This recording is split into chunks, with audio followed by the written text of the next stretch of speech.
And I think we're live. Hello, everyone. Hello. Hello. Sorry for the 5 minutes late. We were chatting. Let's be honest, we were chatting. But how are you all doing? And what will you be doing today? Are you both, Femke and Kira, planning on reading The Moon? What's the title? The Moon is the Moon Daughter Goddess? of the Moon Goddess, and I Yeah. literally finished it 5 minutes before we started. Did you like it? I liked it, but I didn't love it. Okay. I think Okay, but I'm not- yesterday you read 3 chapters, and today you finished it. Oh yeah, I smashed through. I read until like 3 a.m. this morning, Okay. and then I just finished like the last. I finished like literally 5 minutes to 3. So next, I will be reading The Blade Itself by Joe. Oh, I love Joe Abercrombie. I'm so confused because Daughter of the Moon Goddess was like 500 pages, and that translated to 700 of my iPad pages. Mm-hmm. Mm. And this one is 422, and it translates to 1,200 iPad pages on the same font size. And I'm like, what? Is the font tiny? It's probably smaller, but I wouldn't say like it's super tiny. It's very readable. I Yeah. love the spread edges. Yes. Isn't that the binding, the book? Yeah, broken binding thingy. And it also has this. Oh. Shiny. I'm so jealous. Like I read that series like several years back, and I really loved it. Mainly because of the characters. Like the characters were amazing in those books. They were so good. Even his Shattered Earth series, not Shattered Earth. His Half a War series, I can't remember like the name of it, but all the book titles started with half. Mm-hmm. And that was really good. Like they had a character named Yarvi, and he was just amazing. Like he was like, I love his gray characters. Like he's like a pro at gray characters. Nice. Yeah, I've heard some really good things about this book, so I'm really curious. And I was like, it's only 400 pages. I can smash through that. But now that I see the amount of iPad pages this thing is, I'm like, I'm not sure if I can smash through that. Yeah, that's weird. Yeah. That's weird. We'll see. Maybe the spacing between lines is bigger or something in the format. It doesn't seem that way, but I don't know. We will see. We shall see. What about you, Kira? What will you be reading? So I actually read The Daughter of the Moon Goddess towards the end of last year because I got approved for an arc of the second book. So I just have to go through brush up a little bit because I remember most of it. But I'm reading like lessons in chemistry. Nice. Okay. Because I've been curious about it because it was voted best book of the year at Barnes and Noble and best debut author on Goodreads. So I'm about halfway through, and it's really interesting. It's like a 1950s female scientist. So like there's like a lot of like like patriarchy and stuff like that going on. It's really feminist. Nice. I love that. Yes. I think Cleo really liked that book as well. I think so. Who did? Cleo. From the news. Yeah.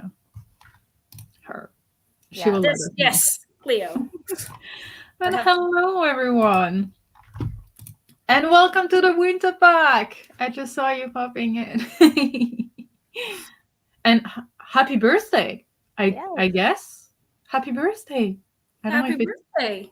No, but happy birthday. Hello, everyone. Hello. So many people.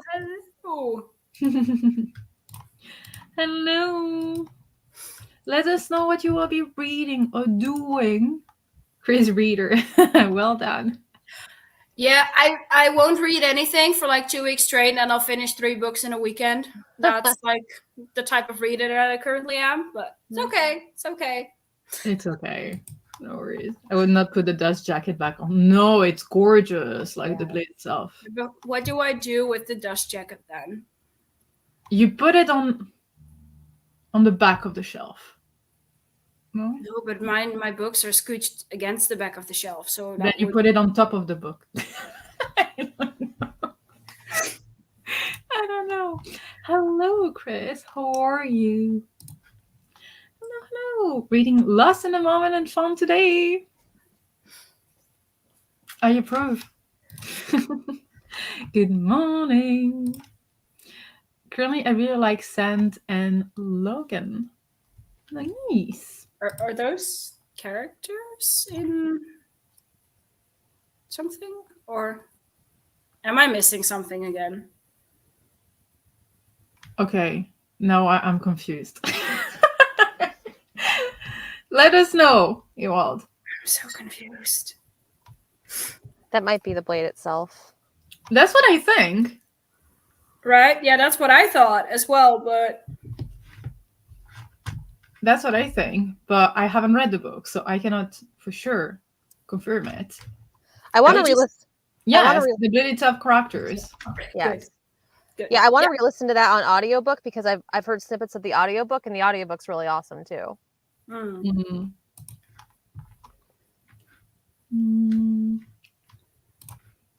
Just woke up at 3 p.m. We'll be listening to the stationery shop. I don't know that one, but sounds perfect for a Sunday, to wake up late and everything. I'm sorry, Kira, you wake way early on a Sunday. No, I mean it's 9 a.m. for you, so it's early for a Sunday. It is. I'll be okay. Watch Hollow, The Meet a Great, 9. Yay! See?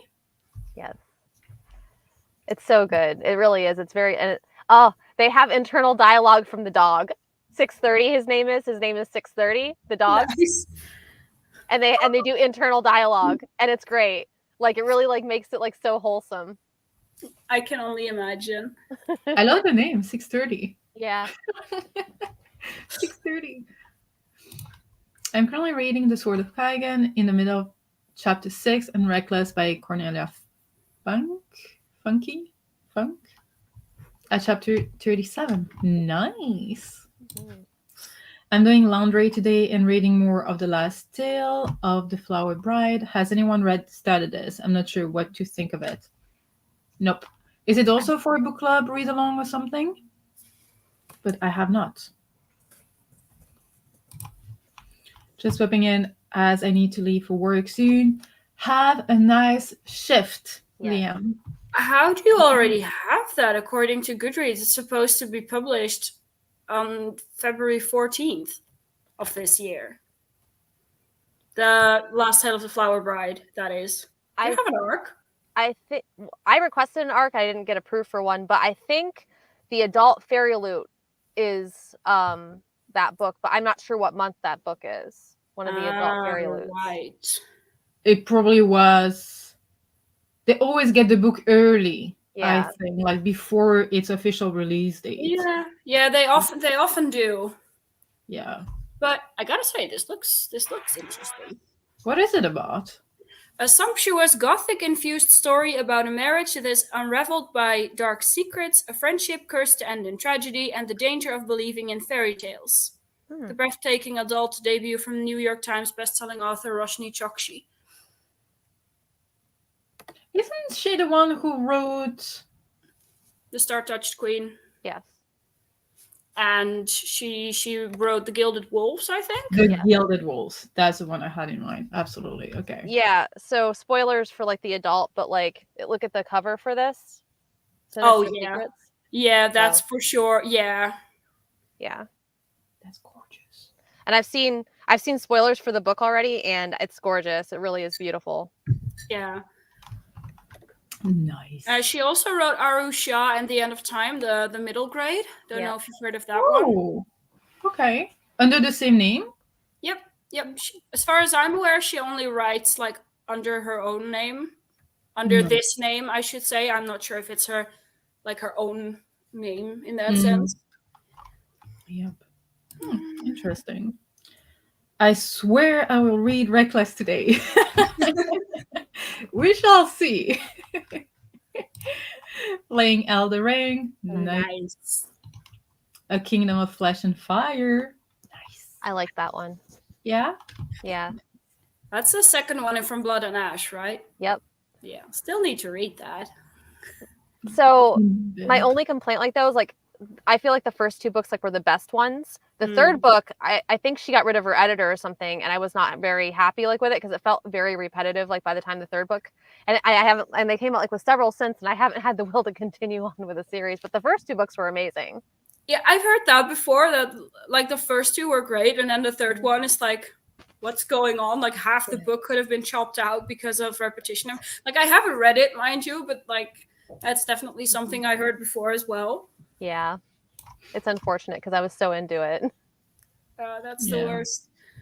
I wonder why they would do that in the middle of a series, because you want something like constant, like, like. But isn't she like an indie author? Maybe for the last one then. So these books were originally self-published on Amazon. So these books were, but she has so many other series, and she did the Lux series. Like she's actually pretty mainstream as far as YA paranormal romance goes. Yeah, no, I meant for this specific series because like I had the crazy expensive paperbacks that were like print on demand, I think. Yes. So that's why I was wondering, because I have other series by her. I have the Storm and Fury one, I think it's called. Yes, I believe like that's a sequel, like though, to a different series. Yeah, I found that out later. Yeah, and if I remember right, it was the one with the gargoyles, the one like with the gargoyles. And I actually really enjoyed that series. It was a really quick, easy read, and it was just fun. Wait, Storm and Fury was a continuing of another series? Sorry. Yeah, but it's like we are like talking about Jennifer L. Armentrout because I feel like there's another series with Storm and Fury. No, I'm talking about L. Armentrout because we got it in a bookish box. So why would it be the continuing of something? It's a sequel series. It's the beginning of a sequel series. Yeah, is it necessary to actually read the first books, or could you do without the first series? I haven't dove into the newest ones yet, that sequel series, so I'm not 100% sure, but I would think that like that you probably wouldn't need to unless you want the background. Yeah, but that's weird that it was then included in a bookish box, because I don't think it's like the smartest choice, because you don't let people having a choice, have a choice. Like, I don't know. Yeah. I didn't know that. Broken Binding is kind of doing the same right now.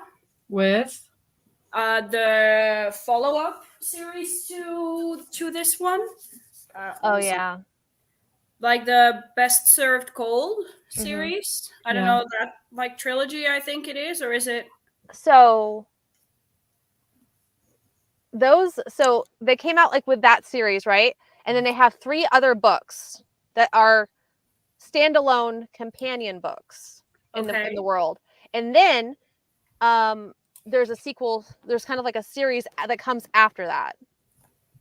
You're welcome. Yeah, there's this list. So this is like the original trilogy. Yes. And I think these 3 are the the sequel standalone thingies. But then what's the 4th one? Because I assume this is then like the follow-up trilogy. I remember I was actually reading the synopsis of the 8th book, because on Goodreads it appeared as a new series, and I spoiled it for Jess because she was like, I'm on book 6, I didn't know that character would be there, whatever. And I was like, oops, I felt so bad. Yeah. So I think there's also a collection of short stories too for that world, which is a completely separate book. And I've been meaning to read to continue on with it, but I think the more I think about it, because they're huge books, I might just lean towards getting it on audio and listening to it. Yeah. Why not? Yeah. Why not? Junji Ito Maniac. Nice. I think is that the newer one, because I haven't read any of the newer Junji Ito. I think that might be new. Yeah, I read Uzumaki and I've been traumatized ever since. Yeah. Well, don't read The Tender is the Flash thing, because that'll traumatize you too. Yeah. You've been warned.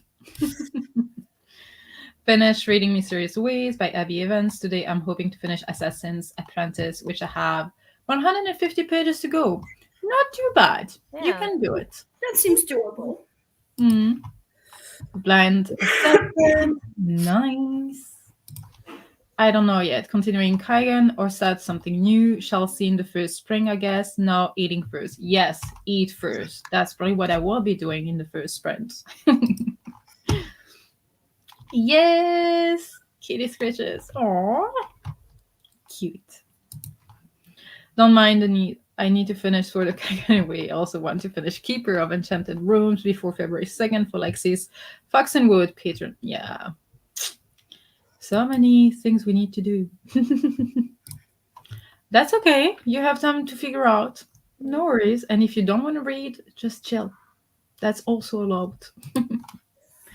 Yeah. Oh, it's an arc. I also believe it's coming in a book box early. Yeah, okay. So I was like, it doesn't seem to be out yet. I don't know. The weirdest dog name I ever came across was in Excel Saga. His name was Emergency Food Supply. I can imagine. Oh, it's so cute. I love it. That's It's cute. so cute. Because there is always a reason behind it, or like a story or whatever. Just love it. Yeah. So I have no idea what this book is about. 70 pages in. I Yeah, don't to know. be fair, I kind of had that with Daughter of the Moon Goddess. I was like, but what's the plot? Like, what are we doing here? But like talking about the dogs, my aunt and uncle used to like dog sit a dog whose technical like official name was literally Past and Present Danger, Okay. and I just called him Bob. I mean, it works. Yeah, it was like an what do you call it, like a pedigree dog with like A breed. yeah, like an actual breed with lists and everything. So you get like the official names and everything. Like his official name was Past and Present Danger, but they just called him Bob. Yeah. Cute. So Keeper of Enchanted Rooms. I only have 2 hours or so left. Might finish putting my blue yarn in the spreadsheet while listening.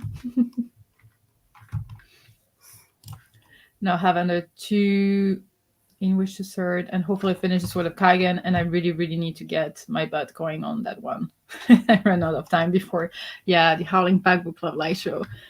Yeah, I need to do the same. I need to actually start it. Our show was great. It's been on my TBR for a while now.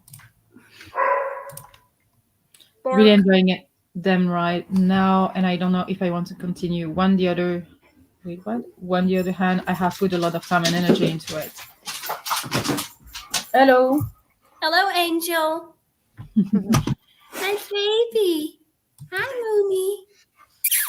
Aw. Hello. Hi. Who's that? You. Who's that?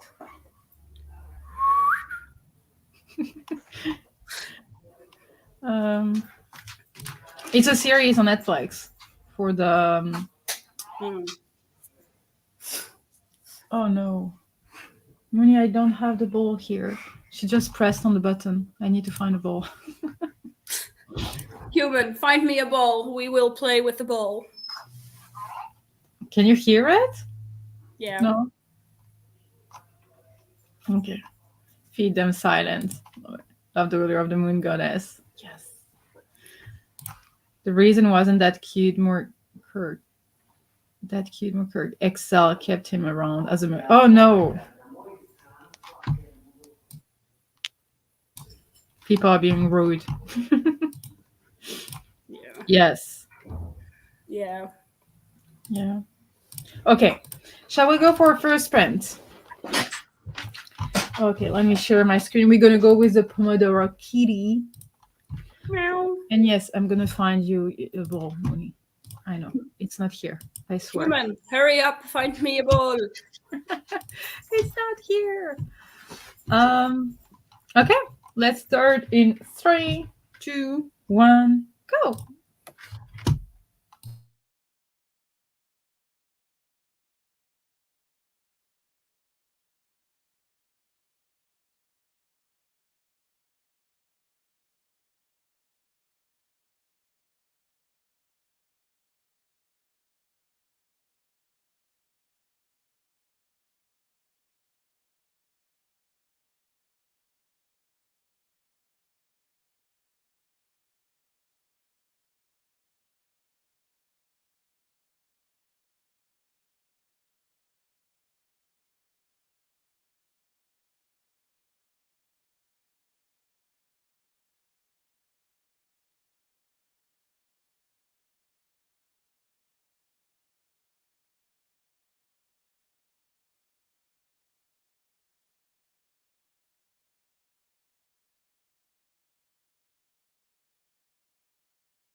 How did you do? I read 27 pages of the blade itself, and I just compared it to like Daughter of the Moon Goddess, but the font on the blade itself is much, much, much, much smaller. But you still read 70 pages. 27. Oh, 27. Okay. What about you, Kira? And your mic is, you muted. Yes. Okay. I read about 45 pages. You're killing it. It's fiction. Like I feel like I always have to invest more time like into science fiction and fantasy because there's like, like it's more like to kind of absorb and like process because it's a different world. I get that. But are you enjoying it so far? I love it. It's so good. Like, and it just gets quirkier, and I love like the setting because it's like 1950s, 1960s era, like when women like didn't like really have rights and still got fired for being pregnant and all this stuff. And it's just so great because it's kind of refreshing with the setting. Like Elizabeth Zott is like the main character, and she's just a breath of fresh air like in that setting. It's really great. It does sound good. And the fact that you're enjoying it and it was on Cleo's, it's her favorite book of the year. Like it kind of means a lot. And what about you, Sasha? How did you do? I ate. Not the healthiest breakfast, whatever, but I did that. I played with the doggies. I did a few things. So now I'm gonna actually be reading, but I was like, what other Portal Fantasy do I have here? Oh yeah. Gallant. So I'm gonna be starting that one. And I love it because like first you have a lot of like illustrations, and then you have like sometimes texts, and then it's like someone was there, like they were actually writing it and they crossed something, they deleted something, then rewrote like the sentence or whatever. So I don't want to listen to the audiobook. I want to read it physically because it seems like a whole experience as well. Like the illustrations are just gorgeous. Yeah. And that edition, I don't know if the illustrations are the same throughout all the editions, but I got the US one because it was my favorite cover. Well, yeah, so I'll be doing that in the next print, hopefully. But how did you all do? Yeah. Yeah, it was a lame cat, but I feel like it was less scary than the actual cat from Pomodoro Kitty. Listen to some of the stationery shop and to the bathroom. Nice. Listen to Daughter of Izihar. I'm not sure about the pronunciation, but nice.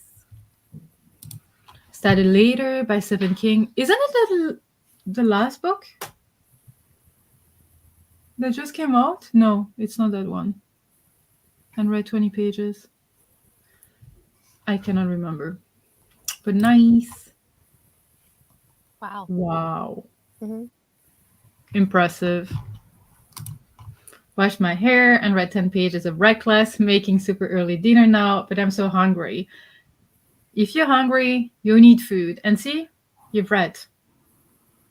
You swore you will be reading. You read.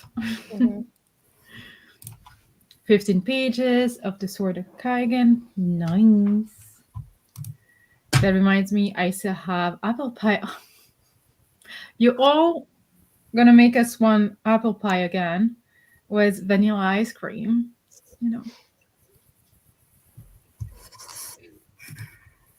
Finished playing my game for today and read 14 pages of Her Majesty's Royal Coven. Okay. Nice. Have you read that one, Kira?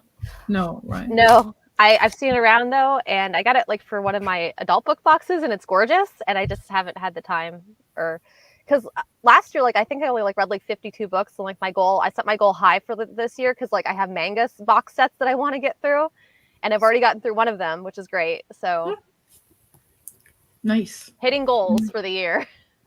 Yeah. I read nothing. TikTok is once again to blame. Oh, that's okay. It's Sunday. You can Have your time on TikTok. It's fine. Apple. Give me some. Yes. Bursting me out right before. Should I go to the store and buy some apple pie? I think, yeah. I don't know if you want to get dressed and go outside, but I think I really think I should go outside for a bit because I'm crashing right now. My staying up until 3 a.m. like it's not what it used to be 5, 6, 7 years ago. maybe a little walk will actually wake you up. Yeah, exactly. And it's like, I don't know, a 5-minute walk to the supermarket for me. So Not it's too bad. Really close. Yeah, maybe. Then you should definitely get apple pie. Watch me go to the store and then them not having any apple pie left. That's also a possibility, yeah. I know they have like a big selection of like pies and cake and everything, so I'll just get something else if they don't have apple pie.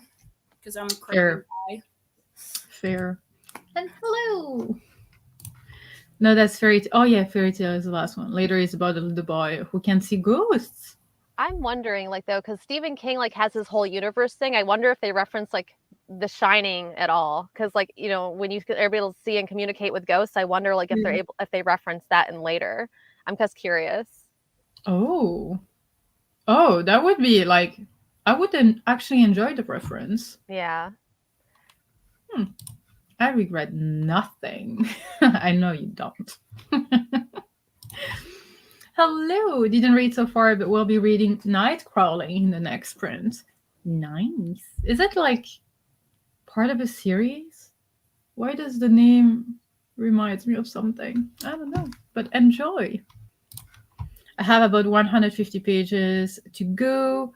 The main character is funny. We love that. We love a funny main character. I'm knitting and watching TV. We'll listen to my audiobook while I start prepping dinner in the next print. Nice. Lovely.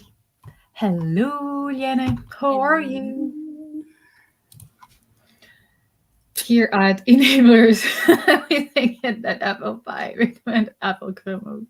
Oh yeah, if they have apple kruimel, I will definitely get apple kruimel. What's the difference? Apple pie is basically like pieces of apple with the filling and just like the strips over it, and apple kruimel is basically apple crumble. Oh. So with like crumbled pie stuff over it. So like the word just left me. It happens. It's okay. Were you trying to find the name of another dish? Yeah, because like there's like one like where you crumble like the crust and stuff like in with, and there's a word for it. I can't think of the word, and you crumble it like in like with the fruit instead of like making an actual crust. Yeah, and in what in Dutch is like appel kruimel is basically just the crust crumbled over the filling. Yeah. Okay. So it's basically a crumbly crust because it's just the top. Yeah, those are delicious. Like because the fruit has a chance like to go into the crumbly parts because it's smaller. Yeah. Nice. I'm hungry again. See what they have. Hello, just came in. We'll be reading manga Demon Slayer Volume 2 for the next print. We love that. They could reference The Shining or call it something else like they do in The Dark Tower. Huh. I haven't read The Shining, so I could not tell you. Okay. Fair. I'll be heading out now to play a few rounds of bingo. Enjoy bingo! Yeah.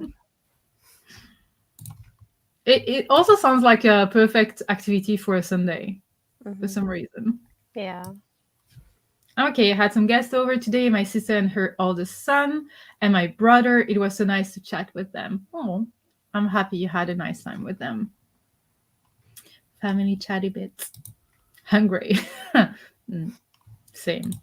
Hello, press. Have fun tutoring your friends. Might hit up some edamame. Oh, it's been a while since I had edamame. Oh, yes. I'm going to need to start running or something if you guys keep talking about this. Yes. Sorry. Carrie Soto is back. Nice. Crawling isn't a series. Was nominated for the Book Prize 2022. Maybe you heard about it there. Oh, okay, it's a debut written by a teenager. Very impressive. Oh, interesting. Nice. Getting hungry too. Yeah, hunger is natural. I also crave that cheesecake with pickles. Are you doing it on purpose? Just asking. Probably. Yep.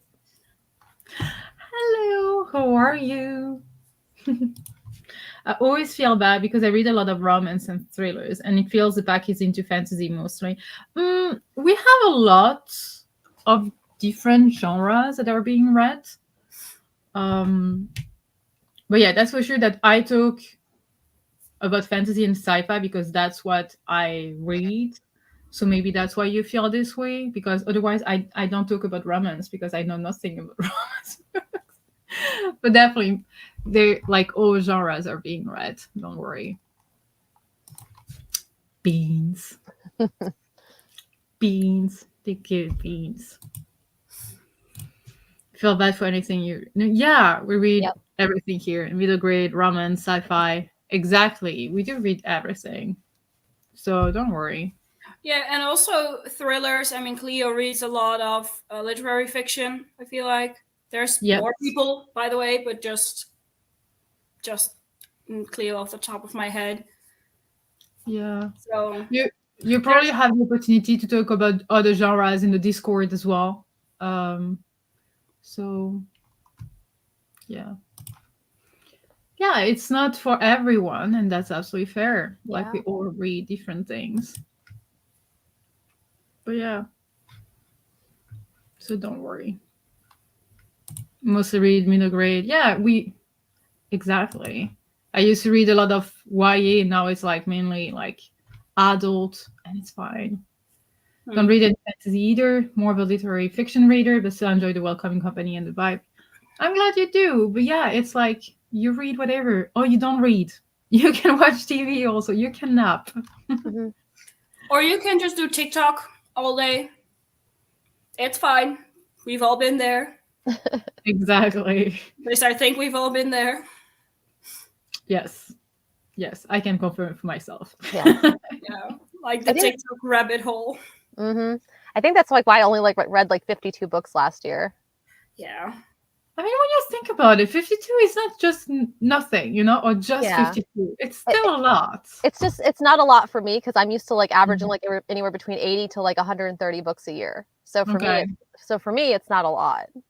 Yeah. Were there like chunkier or something, the books you read? No, I was just really tired like all the time, and I got distracted like when I wasn't tired. So usually it was TikTok. Yeah. TikTok is, I know. Only in middle grade can you have a talking badger and only accessible via camp, but yeah, that's true. Fairy tale retellings, middle grade, and horror are my jam. See, once again, I thought you were gonna say I read a lot of thrillers, which is really the one genre I avoid. No. I was saying literary fiction. I love a great thriller, but more crime thriller. Also reading sci-fi, fantasy, middle grade, manga, everything except romance. Yep. Watching Netflix right now. I'm a full behind on my rating. Oops. It's okay. It's okay. Fall behind on your reading. You read like 15 books or something so far. Yeah, but I don't know what he has planned. Maybe fair enough. He had already planned to be at book 22 on day 22. I don't know, but it's already impressive. Mm-hmm. I've read 3 books now. Yeah, I just finished book 4 today, so Nice. But like, to be fair, the first three, one of them was a graphic novel. So it was super short and very quick read. And the other was a nonfiction. I never read nonfiction, but apparently this was a nonfiction. I was not aware that it was a nonfiction, but it apparently was nonfiction. It was also short, under 200 pages. And then the third one was a middle grade, which was also under 200 pages. So But then you read Daughter of the Moon Goddess. Now you're reading The Blade itself. yes. These are chunkier. And then after The Blade itself, there's The Sword of Kaigan, which I want to read. And then if there's enough time after Sword of Kaigan, I want to do The Shadow of What Was Lost, which is very big. And then hopefully it's still January, because I also want to read Where the Drowned Girls Go, but that's going to be my last book, because then I'll have a nice path on the board. I've been thinking of picking up The Shadow of What Was Lost, because I've had that book on my shelf for a long time, because I found it in hardcover at a second hand shop a long time ago. And so I have all 3 books staring at me, and I'm like, I've heard so many good things about these, and I'm like, oh, I just need to sit down and read it. Yeah. No, I only have the first one because I have them through the Broken Binding subscription service. Yeah. But they are currently stuck in the UK, as Royal Mail currently doesn't ship internationally. So, I don't know. At some point they'll get to me, I should hope. That keeps happening. But yeah. No, and Cleo actually challenged me to read The Shadow of What Was Lost for 12 books, 12 friends, 12 months recommendation thing challenge. Yeah. So I figured might as well get one of the big ones out of the way first and not start with the small ones like I tend to do. Behind on my movie goal, though, I'll watch at least 2 movies in cinema already next week. So we'll catch up, I hope. Nice. Where will you be going? Where will you be going? Wow. Where will you be watching? What's the plan? Badger, badger, badger, badger, mushroom, mushroom. Oh, it is a snake. I have only seen 1 movie this year. If it's at the cinema, I haven't seen any at the cinema, but yeah, if it's from my bed, then plenty. Yeah. I haven't watched any movies this year yet, I think, but I did watch some seasons of Teen Wolf. I watched all 3 seasons of Lock and Key, and I watched the first season and the next 2 episodes of Fate, the Winx saga, because I was curious. Oh. I'm kind of mad because it's been canceled and I know it's going to end on a cliffhanger. But I actually really like it. But I think a lot of people actually loved it, and that's why they're really mad that it has been cancelled, because apparently it was doing well, or at least the fans were really happy about the adaptation. So no one really understands. I think it was doing well. Lots of the views were pretty good as well. So, but yeah, Netflix is weird with which ones they decide to cancel and which ones they decide to keep going. Yeah. And also at the same time, I feel like everything is being adapted to Netflix the past few years. And I'm just good for the authors and everything, but I'm just so confused. I don't know. Yeah, I think the way it's going, it's not sustainable, I think, but that's just me. Yeah. Speaking of adaptations, I heard that Dune, part 2, is supposed to be in November of this year. Really? That's what I heard. That's early in the year yet. It could get pushed back yet. We don't know, But I heard it was supposed to be November 2023, and I'm so excited. I want to see the second part so bad. Oh my gosh, that is huge. But it's weird that it hasn't been announced officially yet. Yeah. There was there was a article I looked at that was 10 books that are supposed to be adapted into movies this year, and that was on the list. And I was just you guys better not be teasing me right now, because I need this. Oh wow. I will look into it. I'll look into it. Nice. That's huge though. I'm reading the final 2 officially on my TBR right now, so hoping to finish early so I can mood read. Yeah. Nice. Really need to pick up the 3rd book of Licanius now that I still remember. Do you say Licanius? Licanius? I'd say Licanius, but I'm not Licanius? sure. I always just say it how I think it's supposed to sound, and if it's wrong, somebody should just tell me. Yeah. Finished one book so far this year, but I've got the week of work, so hoping to finish a few more in that time off. Yes. Nice. Love that. And don't forget to rest as well. Yeah. Cinema is rare for me. Online or DVD is the way. Yeah. Or, Yeah. and My ex and I used to go to the cinema all the time. Like all the time. I don't know how, like a lot. And after that, I literally only went once, and that was for Jurassic Park Dominion. Yep. That's like the only time I went since we broke up, basically. Mm. That's not entirely true, though, because I did go like early with Avengers. What was it? Endgame, I think it was. But that was with Esme, so that was like not on my own. But still, you went to the movie. It's supposed to have been released this year. That was always a plan. I hope it goes through. I really hope so. Oh, by the way, that movie Megan, you guys heard about that movie Megan? Like that was like all over, like with the dancing doll, like the dancing, like I haven't watched it, but yeah, it was campy and it was so much fun. Yeah. Like it was like I was laughing. You know, it's supposed to be a horror flick, but I was laughing during it. It was just so campy. It's one of my favorite horror flicks, and it was so good.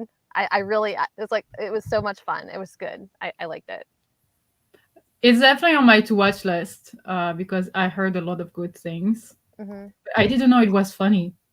I cracked up like a few of the times, and I'm like, and you know what's great? Like most of the people like that she goes after, I don't even feel sorry for, and I'm like, yes. I was like, this person's getting what they deserve. I was just like, you go, girl. Yeah. I was really excited about it. I was like, man, I was like, I don't feel bad. There's so many terrible people on here. I don't feel bad about this.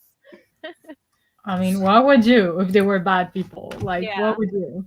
It was nice. I know. It was fun though. So like if you guys like want a fun campy horror flick, it's great. I'm definitely gonna watch it then. Yeah. Sooner. Nice. I rewatched Costa this week, so we'll be caught up with the 2 movies. I love Costa. It's like theoretically it's such a bad movie, but it's so nostalgic for me that I love it. I love it. Wakanda Forever and Doctor Strange 2 are the 2 I saw in cinema last year. Mm-hmm. Like that's another thing. Like one of my ex and I's things was like Marvel, like the Marvel Cinematic Universe. And like after we broke up, I only think I saw like the Avengers movies. So, okay. What was it? Infinity something and Endgame. Yeah. Mm-hmm. And that's it. I don't think I've seen another Marvel movie since. In my opinion, like though, I feel like that was the height of Marvel movies. I don't feel like they're not bad like movies like the ones coming out now, like that Stan Lee's no longer interacting with the plot lines. But I just don't think it has the same flair as the ones that came before that. For me, Phase 2 is the height of it. Like with the Dark World and what was it? Captain America: Winter Soldier. Yep. Like for me personally, that was like the best time era. What do you want to call it? Mm-hmm. And that's just like how much I like the movies. Okay. I'm not an expert, so I cannot really react to what you just said, but yeah. No, fair. You always have brilliant ideas. I'm sorry, but yeah, I do love that. Yes. That would be... I'd send an email, just petition them, let's call the sequels this. Yes, rewatching it was an experience because I hadn't watched it since the 2000s, and I didn't remember just how bad it was. It's terrible, but I love it. Just because it's so terrible and cringeworthy. It's amazing. Fair. Absolutely fair. Let's go in another trend. Sure. Let's go for. Let's go whatever. Apple pie or whatever pie they have. Whatever dessert you can find. Okay. Should I get ice cream as well? I mean, duh. I have space in the freezer, so should I? Duh. Am I the problem here? There's no problem with indulging a little bit. There's no problem. Exactly. Okay. I say if you like ice cream with your pie, you go for it. Oh, I like ice cream without the pie. I just like ice cream, so. Go for it. Go for it. Let's go. Okay, starting in 3, 2, 1, go.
Hello. Look who's here in the very dark. I know. I moved to a window. Hey, we can see you. How are you? Good, yeah, I'm in Paris. So glamorous.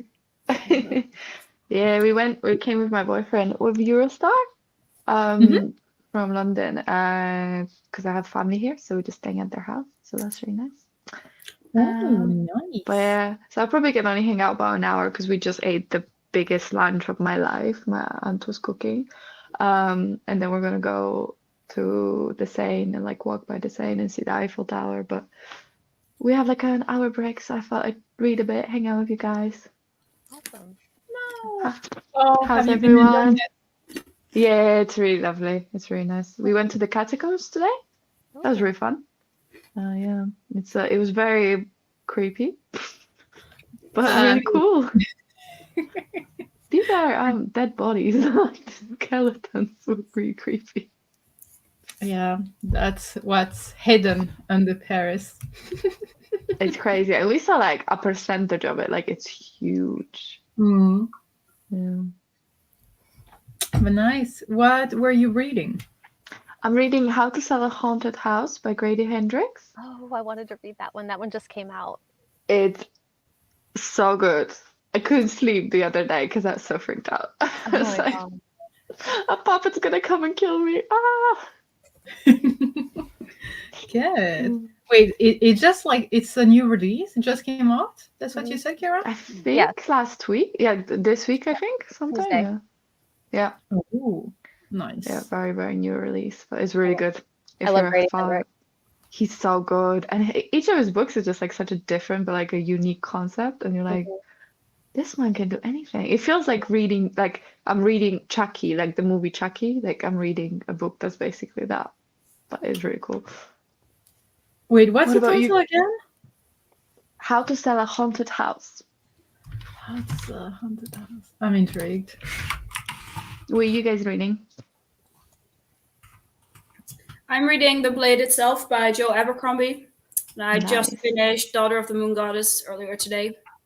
I need to start that at some point. You have like 2 weeks left, so you're good. Yeah. Well, I'm waiting from the library because my library has it. Or if not, I have the Scribd, so I'll one way or another get to it. Maybe. What about you, Kira? I'm reading Lessons in Chemistry.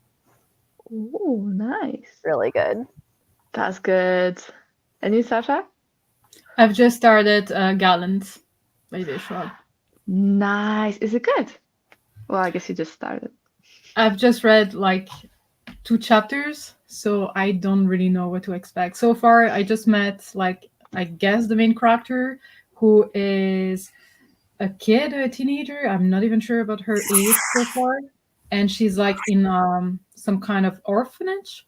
Oh because wait, I've something- read it. Yeah, I've read it. I just forgot about the title. So yeah, so I've just read that, so I have no idea. I have no idea what to expect, except I know that it is like a portal fantasy of some kind. Mm-hmm. That's all I know about it. So we It's shall kind see. of like middle grade horror, I think, which I thought was quite an interesting concept. Yeah. Have you read it, Kira? Yes. Okay. Yeah, it feels like middle grade or like beginning of YA, you know, like in between there so far, but I don't know because I don't even know her age.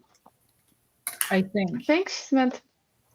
Oh, I can't tell you now, but it's meant to be middle grade, I think, or like maybe an older middle grade kind of thing. Yeah. I will see. I will see. But how did you all do in the chat? Oh, did you get apple pie and ice cream, Femke? They were all out of apple pie, so I got like a different type of pie. Mm-hmm. But I already ate that, so I can't show you. And I got ice cream, which I will get in a bit. Nice. Like, I was doing very well. Like, I put the ice cream in my bag, and then I put my wallet in the freezer. So it's going great, if you want to know. Oh no. At least you noticed pretty quick, right? Yeah, I was just hanging my bag on the rack, and I was like, what's that? And I was like, wait, this is not right. So, yeah, I'm doing great, but yeah. It happens. It happens. Made fried rice and listen some more of my book. Nice. Hey, Gabby appeared. Hello. So I haven't actually read anything. I'm now walking on my desk treadmill and I'm folding laundry. Wow. Nice. Productive. Yeah. Watched some more of Junji Ito Maniac and ate some apple pie. Nice. I took a shower and listened to a podcast. Nice. Which one? Doing uni work. Hopefully only got a sprint worth left. Nice. 20 pages of The Sword of Kaigen. I hope you're still enjoying it. Only 80 pages left of my second book of the year, and I've prepped the dinner ready for my family coming over later. Nice! So you can chill now and wait for them to arrive. Look at that. So I want to see the catacombs one day. You should. It's really cool. If Yeah. you're into the macabre. Yeah. But was it like crowded or not? No, it was really good actually. There were points where we were like alone in the because it's like a long corridor, basically. So I think because it's so off season, like it's January, it's really cold. It's like really cold. It's like 1 degree, but it's really cold. And because there's no sun today. So even yesterday we went to the Louvre. There was no queue, nothing. It was really good. Yeah. Whereas I know people used to like wait like 2 hours in the queue and stuff. So it was really good. Yeah, January is really the off season. Like, Yeah. not that many people travel in January. No. So it's kind of nice to do all the indoor touristy bits because like there's no big queues or anything. Nice. Nice. Yeah, but we're taking a boat later, so I'll tell you how that is in -1. So it could be so cold. Just bundle up. Be prepared. Yep. All of my clothes, I'm gonna just wear layers and layers. 46 pages of Reckless. Nice. Hello. Just got back. Oh, she disappeared from my party. So I'm ready to chill for the night and try to finish 2 books, Jennifer and Thorn and The First Crescent City. Nice. 46 pages too. 10 pages and started dinner. Nice. 37 pages read. And she's back. Sorry, I clicked something on my phone and No kicked worries. me out. Can't wait to read How to Sell a Haunted House. Getaway horror, that can be good shit. Okay, she starts young but grows to a teen in Gallant. Okay, because she feels young at the beginning. I don't know her age, so it's a bit like, I don't know. Maybe your subconscious wanted to prevent you from spending more, so it froze your wallet. Yeah, must have been. Exercised and had dinner. Well, started reading in the next sprint. Hopefully, I'll finish The Way of Kings tonight. Oh my god. That is a chunky one. It's like over 1,000 something. Is it like 1,200, 1,400 pages? About 14. Yeah. One day it will be read. But I feel like I could say, yeah, then I could listen to the other book because it sounds less intimidating. But it sounds so heavy that I'm not sure I would understand and memorize anything if I just listen to it. Mm. That makes sense? Mhm. Yeah. I listen to all of Sanderson in audios because it's too long.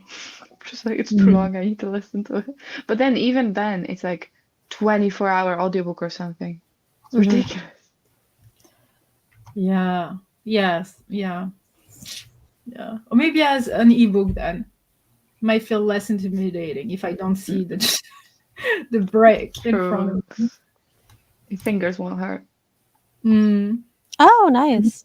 Of the Emerald Sea. That's a new one, right? By Readathon? Yeah, it's one of those 4 books that he worked on.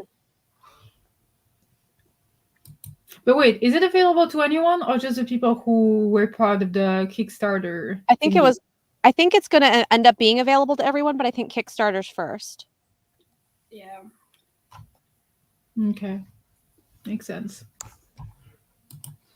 Hello, how are you? It's really not that dense. It's probably 60 hours. Yeah, because I was like 24 hours. It doesn't seem that. I guess that was like one of his short books. For me, like the 1,200 pages is less intimidating than seeing 60 hours. Really? Because I don't do audiobooks. So if I see an audiobook that's like 60 hours, I will go like, no, because I can read this in way less than 60 hours. Yeah. Oh, yeah. No, absolutely. And also, I rarely listen to 1x speed. Mhm. You know, usually it's like... Yeah. No, if I do audiobooks, it's usually for like the old stuff, like Shakespeare, that kind of thing. We had to read plays for Shakespeare plays at uni and everything, and I just did audiobooks to help me keep focused. Because like the old language would just kind of like make me dissociate and just be like, wait, I just spent a page reading, but I have no clue what happened. Yeah, I get that. Eye of the World. Nice. I will get to it one day. It's available now, just not in print yet. Okay, so just the ebook is available. Huh. Nice. 45 hour, and 2x speed is manageable. Yeah, but not everyone does, like 2x speed, but yeah. Maybe. For me, it also depends on like the narrator and how quickly the narrator like reads, and also the accent which the narrator narrates. Bark. Sorry for that. I muted myself as soon as she started barking. I think there is someone. So is that Mooney or is it Nova? No, it was Nova. Mooney doesn't bark that way. She rarely barks. It's like Nova barks all the time, but Mooney doesn't really. And Igloo barks as well. Is that Igloo? That's Igloo. Let me just close the door.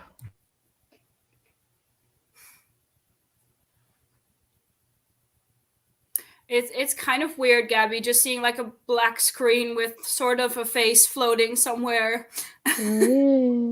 Yeah, well, my boyfriend was like, don't put the light on, I just want to relax. So I'm by the window. It was getting dark, actually.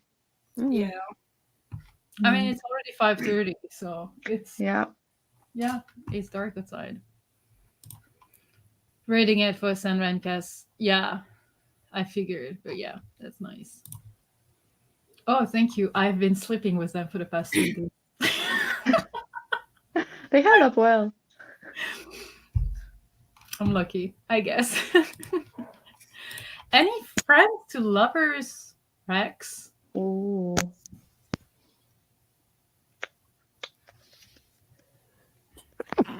Excuse Friends me. to lovers. Bless you. There's an Emily Henry book that's Friends to Lovers. Oh, do you like if this person likes spicy?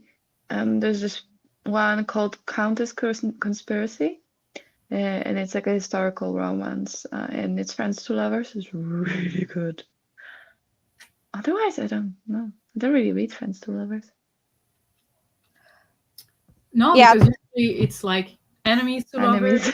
Yeah. I do love it when it's like friends to enemies to lovers. That's a good one. People We Meet on Vacation by Emily Henry is a Friends to Lovers. Oh, nice. Yeah. Oh, I've not read it, but there's this author called Katie Wisner. She's like a booktuber, slash YouTuber. And one of her books, oh my God, but I won't be able to tell you the title. Oh yeah, Anti-Relationship Here. I know they're like friends, and then he like pretends he's her boyfriend because her mom's being like mean to the main character about being single, and then they get together. But I've not read it, but I think it's probably really good because all her other books are really good. So That's a Nice. good one. Thank you for all the recs. Hello. Finished Dead Poet Society. The movie is a lot better. Yeah. And we'll start the Poppy War next. Mhm. A lot of people said that yesterday, that the movie was way better. Mm. I mean, a few. But yeah. I still want to give it a go, I think. It is not that weird to me, but I'm used to horror shit, so yeah. Only know Barry Allen and Iris West. The closest I come to romance is superhero. Fair. Radiance by Grace Draven. Okay. Together by Christine Richard. Isn't she Better the Together. Yep. YouTuber, right? Yeah, okay. Yes. Mm-hmm. Oh, I didn't know. I thought it was just like a contemporary. I didn't know there was like a romance in the book. Yeah. Josh and Hazel's guide to not dating was cute as a friends to lovers. I don't know. Yeah, book is questionable, apparently, according to Books with Emily. If you're talking about the Dead Poet Society, yes, that's what I heard. But it's also the story. I think it's when girls were not allowed to go to school yet.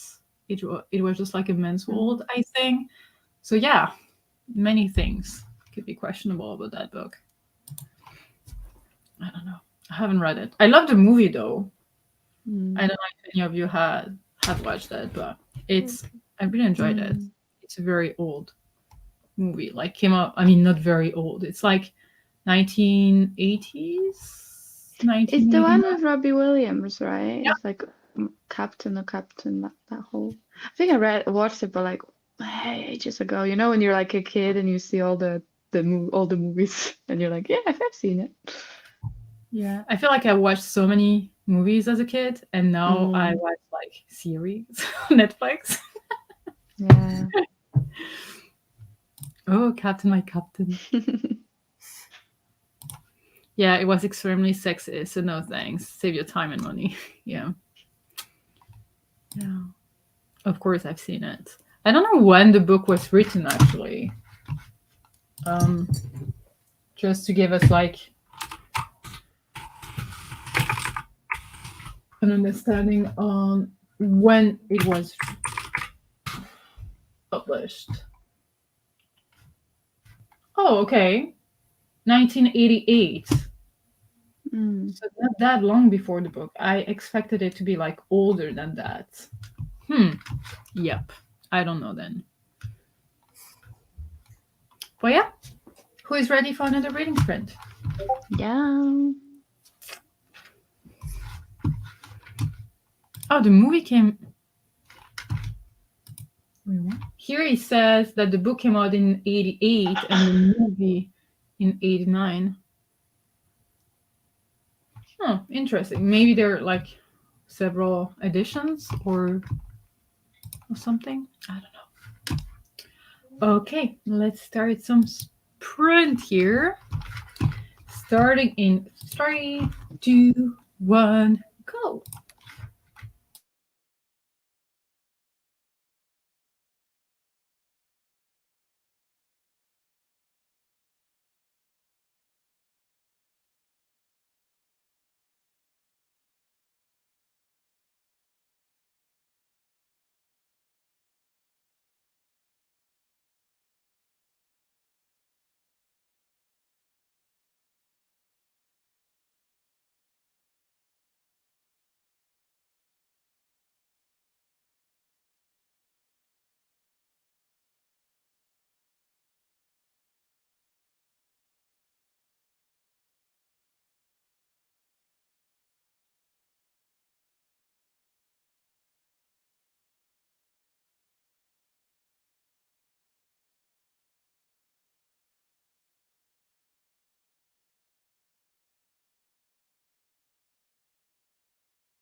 Hello. No. Hello. Myself out again. Hello. Yeah, I didn't know this. I'm sorry. But it's fine. How did you all do? Ooh. I read 18 pages and then I nearly fell asleep 3 times, so I'm not as speedy reading at the moment. But are you still enjoying it? I'm not sure actually. Okay. I'm on page 60 now and I'm just mostly confused. Maybe it's because you're tired. Oh, probably. And there's not really been a plot so far. It's mostly just been character introduction. There's like four main characters, I want to say. Okay. We're just basically dumped into the story and good luck with this. Mm-hmm. So like so far I've mostly just been trying to figure out like how does the world work and what's going on. So yeah, I can't really say if I like it or not yet. So that's the thing about this particular series is that you don't really see any of the point of any of it or the plot line until the 3rd book. okay, it is- it might not be for me in that case. Oh, It is- wow. It is literally all about character building and the characters themselves. The book, like I have to admit, like I did struggle with the books too, but Sansao Glocka was my absolute diehard favorite character, and actually I really loved a lot of them because they felt so real. Like I was just along for the ride, basically. Okay. Yeah. So I'm going to see. I mean, if I don't like it, well, we'll see what happens then. But yeah, I mean, it's not at the point where I don't want to continue, but I'm also at the point where I have no clue what's going on yet. So right. And honestly, you really won't until the 3rd book. None of this will make sense until the 3rd book. that's not really a good thing in my personal experience. So Well, Yeah. that is actually making me even more curious about it. I ended up enjoying it because of the characters. It was really Joe Abercrombie writes for the characters in this book, like in this trilogy. He doesn't write for like the storyline doesn't like none of like what's happening now makes sense until the 3rd book. None of it. I guess it's about the book. Yeah. Have you already met Sand, Femke? oh yeah, he's like chapter 2 or something. Okay. So He's an inquisitor that makes torture funny.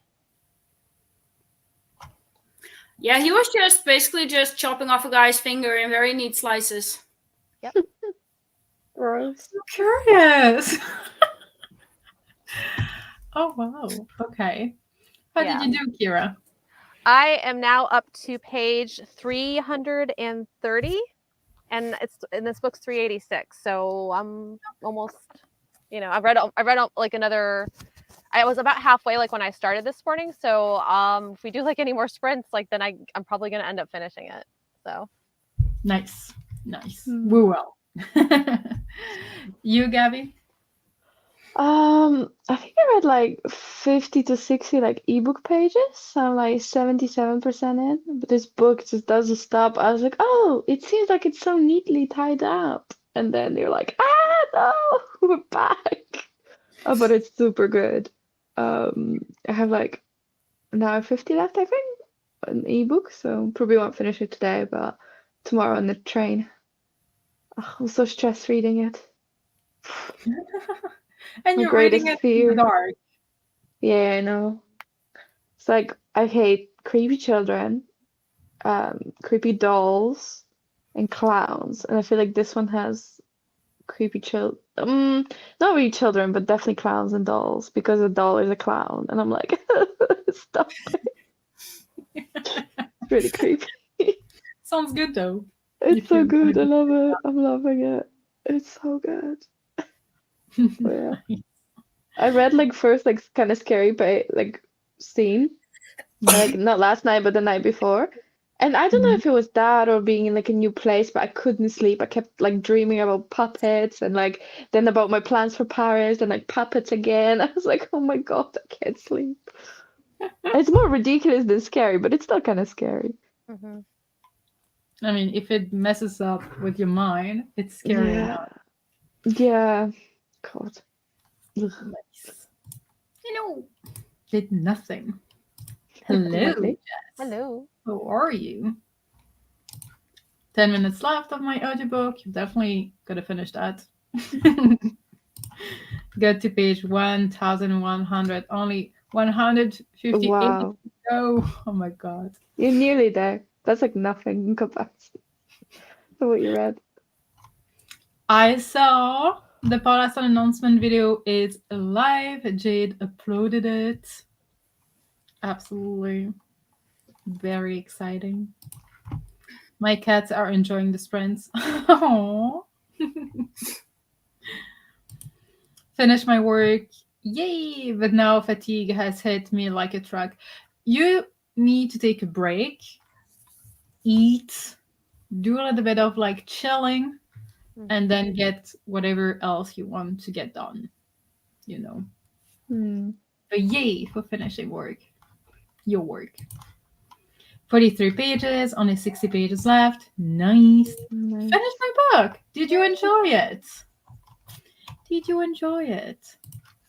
Finish Juniper and Thorn and switch to House of Earth. And is it like a Crescent City 2. Crescent City, yeah. I think 4 it's more hours to go? I think that's number 1 actually. Sky and Breath is number 2. I Right. think. Yeah. Nice. It's Did you one of like the Juniper Crescent- and Thorn? Sorry. Yeah, I'm asking if they liked Juniper and Thorn. I'm curious. I feel like I really liked it, but then not that many people I heard really liked it, so I don't know. It was my first book of the year, Juniper and Was Thorn. it? Yes. Did you like it? I gave it a 4 stars. Like, I guess like I was expecting like it was pretty hard hitting in quite a few areas, but I guess like there was other areas I just didn't feel like it hit hard enough. So, I mean, like they definitely dealt really well like with the abusive portion of it, like the sexual abuse, of course, like like all that stuff like was dealt with very harshly. But I guess like there were like like maybe the fantasy element like wasn't enough for me like in it, and I think like that should have hit. I feel like maybe like that should have hit just as hard. And I don't know like if it was the ratio comparison between like the real life stuff that like we deal like with and the fantasy stuff, or if it just wasn't like like there. And that was my biggest complaint about it. Okay. That's fair. I think I gave it 4 stars. To me, in my head, it's like the author's books are like dark fairy tales. So not like fairy tales. It's not really about the how the magic works. It's more like what it can teach you, like what's happening, all this weird crap. I feel like their books are kind of like that. Oh, but that's fair enough. I think I know definitely I know what you mean. It's just like I wasn't expecting that much fantasy, I guess. Yeah. Interesting. 14 pages of Reckless, 34 pages read. Looked at another character from the Blade itself. Yeah. So Glocka's full name is Sans Al Glocka. So anytime like anybody referenced Sans or Glocka, it's both the same character. Oh, okay. He was literally like my favorite character. He was tortured like in the war, and he went from being very attractive like to being kind of hideous because like like all of his teeth were removed. And this is stuff like that like it's pretty much like towards the beginning of the book, but that's all I'm going to say about that character as far as like that's concerned. But he's actually my favorite character because even in his hideousness, he is so like he just feels so real. I really love the characters in the Joe Abercrombie books, even like the Half a War series or like even in that series, like his all of his characters were really well fleshed out. Okay. It's adult, right? Yeah. Okay. And to be very specific, they didn't remove all his teeth, but they removed like this one at the top and then that one at the bottom, so his teeth fit together perfectly, so he can't eat anymore. Yeah. To be very specific about it. The audiobook's actually kind of great because like the narrator who does Sans Al Glocka, actually you can kind of hear like the missing teeth when he talks. Nice. Oh wow. I really appreciate like that about the audiobook, which makes me like want to read it because like the narrator kind of made it sound like he was missing teeth. So Nice. Oh wow. That is impressive. Yeah. I read the first one, but need to finish the second. Can't wait to read it next month. Still need to get the names really in my head. Forgot about Firo and Bias, for example, but the characters are the highlight. Mm-hmm. Yeah. Watching the boss on a nonsense video. Yay. It's 10 minutes long, so you definitely can watch it in the next thread. Finished my little Lego rabbit for Lunar New Year earlier tonight. I think I saw it in your stories. Very cute. It is cute. It is cute. Is there any kind of celebration in Paris for the Lunar New Year, Gabby? Oh, you've not seen it? Oh, okay. I've not seen it personally because I'm like where Gare du Nord is, but I hang out with a friend yesterday who lives like more like where the Chinatown is, and she said there's like a bunch of parades going on and that kind of stuff. But I've not seen it near where we've been. Like we went all the way to Catacombs, and then here there was nothing. But I think in Chinatown there might be. Yeah. I don't even know about here. It probably like we don't really have like Chinatown or things like that here. But yeah, they're probably also celebrating. But yeah. Juniper and Thorn was too much drama for me personally. I agree that it was not enough fantasy and folklore mythology for my liking. So is it like a light fantasy or like magical realism or like... No, I would say like if you think about a fairy tale, it's kind of like that. It's like a fantasy world. It's like not in real world. And there's like like the main character's father is like the last magician of whatever the hell they live. But the magic is more like you put up a juniper berry and it does something when you cook it with this intention. You know, it's like more like that kind of magic rather than like a hard magic system with like rules to it kind of stuff. Yeah. Yeah. But it's the author I think is I want to say Hungarian, I think, or like the author has like roots of Eastern European roots, and they're also Jewish. So the first book was quite like Eastern European, and I really like that. And this one's the retelling of The Juniper Tree by Brothers Grimm, which to be fair, I've never heard about before I read this book, but it's like an old folklore, like an old fairy tale. And you know how the old fairy tales they are. There's always someone eating like body parts, basically. Basically, yeah. Yeah, so it's kind of that vibe, I would say. Okay. Oh, really? I did not know that. The First Law audiobooks are definitely top tier. It's hard to believe one man narrates it. You can always differentiate the various characters.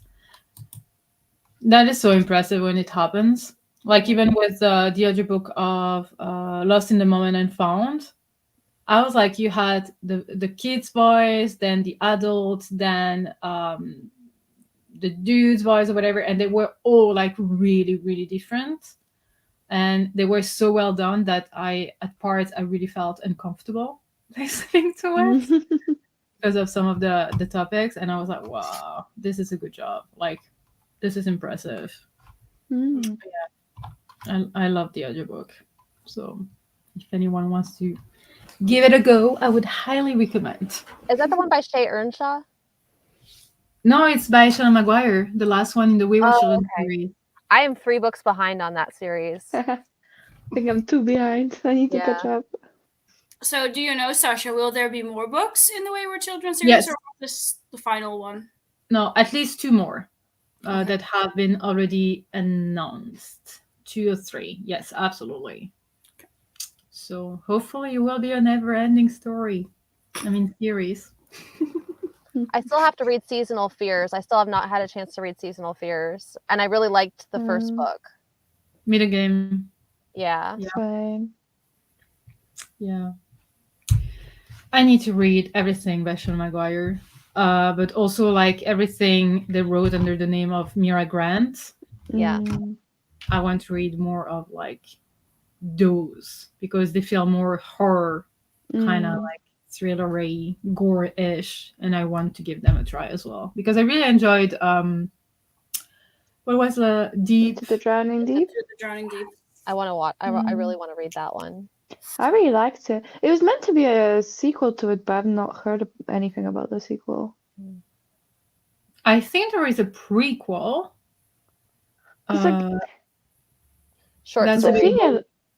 Yeah, what I liked about the book is like in the beginning it was so like detailed and scientific with the explanation about everything, and then towards the end of the book it was just stopped explaining stuff, and then I realized that it's supposed to be a duology, I think. So there was supposed to be a sequel. So I was like, oh, so that's why they're not like wrapping everything up, they're leaving it to the sequel because it just started being so like vaguely sketched out.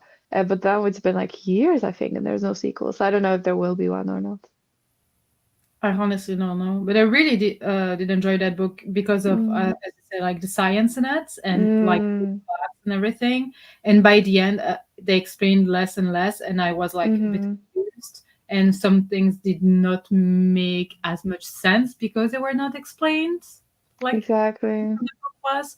But it wasn't like I love that mermaid siren kind of book. It's very different from other things you might have read, and I really loved it. And it is horror, so really enjoyed it. Yeah, I actually really like the prequel because I've listened to it. It was really good, and I liked the movie even more than the first book, just because it was meant to be like a closed, like it's meant to be a shorter story, like a novella, I guess, and it felt a bit more tied up, like in a like finished up. I don't know how to say, but yeah. Whereas the first one, I was like, oh, it's a bit too unfinished for me. But I really loved it. But it's just I was like, I want more. Yeah, I know what you mean. Yeah, absolutely. It really, but really could go on forever. So many stories to tell. Exactly, like the Wayward Children series could be like an actual never-ending series. Is in my head. Such a good time. Yes. I also want to read everything by Seanan McGuire. All books I read so far are so good. Yes, their mind is absolutely fascinating. Oh, I want to say like over 30, over 40. Wow, really? Wow. Yeah, because you have Seanan McGuire, you have Mira Grant, and you have A. Deborah Baker. Wow. I mean, that's 3 pen names, but 3 names. I mean, there's just the 8 Ever Heard of Doorway books, Wayward Children books.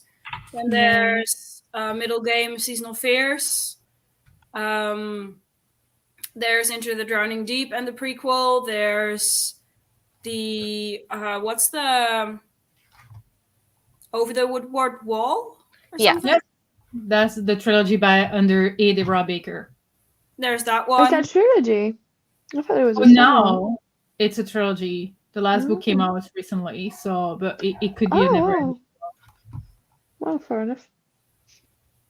Yeah, I'm trying to find how many books, but here I also already see 46 under Mira Grant. Wow, she's a machine. Yeah, but there are many things as well that it was like a group of authors, of writers writing together. So not, yeah, I don't know. Goodreads is not always clear about those things. So I should check on the website or whatever. But yeah, many, many, many books. So yeah. Yeah, October Day books too. Yeah, really a lot. Few Seanan McGuire together with Brandy Sandy and Stephen King, and you'd get a book every 3 months. Yeah. Sure. Try. Yeah. There are many, many, many. Final Girls. What? There's so many books. I don't know when the first one came out, like by under the name of Mira Grant. I guess 2010, 2008. I don't know, but yeah, a lot. I mean, if you just go to her website, she has a pretty extensive list of what she wrote on her website. Yeah. Prosite, New Flesh, many things. Yeah. Yeah. Many series and everything. Yeah, Mira Grant, Seanan McGuire, Deborah Baker. I would not even be surprised if they have like another Secret. ending we don't know about. True. That's an insane amount. Never mind, I can read all. Maybe little by little. Yeah. Yeah, Tchaikovsky as well. Absolutely. Oh, I think I have arc of one of his latest books. Well, I think it already came out, but I've never read anything about that author, but I wanna. So What we'll book talk. do you have? Cannot remember the name. Let me have a look. Yeah, downloaded it on my Kindle. It was like a release from last year, I think, but I think it already came out because I'm so behind on my arcs. Hmm. I think it's the what's it called?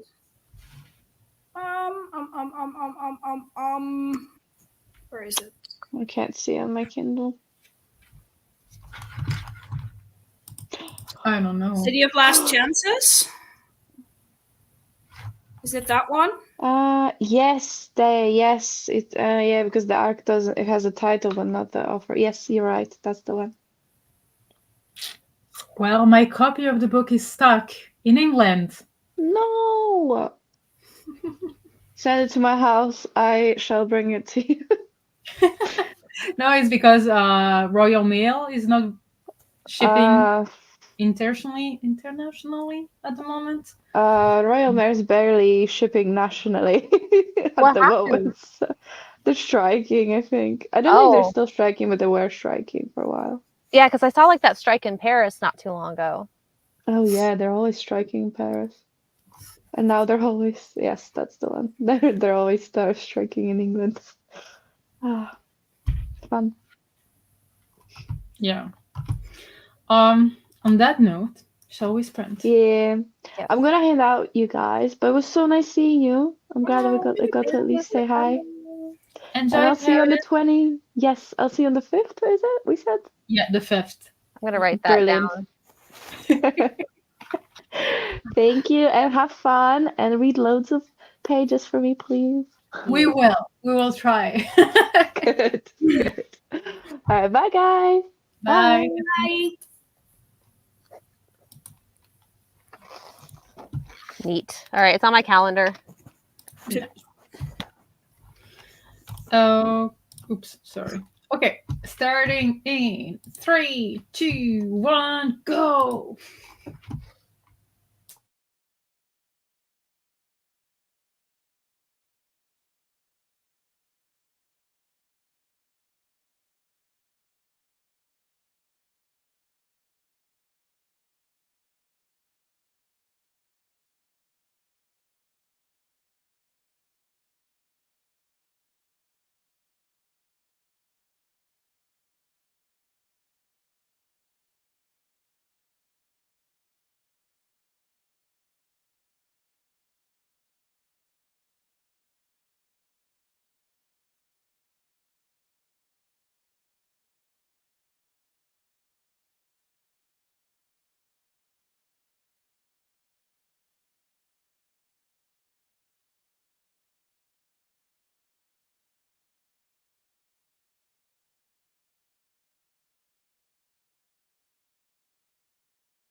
Hello.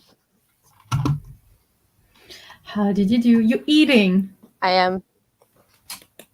Enjoy your meal. Yes, very much so. Fresh bread and cheese. One of my favorites.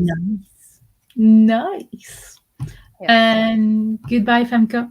She went to bed. She's not feeling well, so Hope she feels feel better. better soon. Yeah.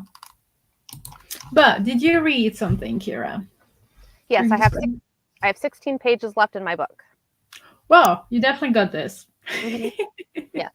You will finish it soon. Nice. How far did you get?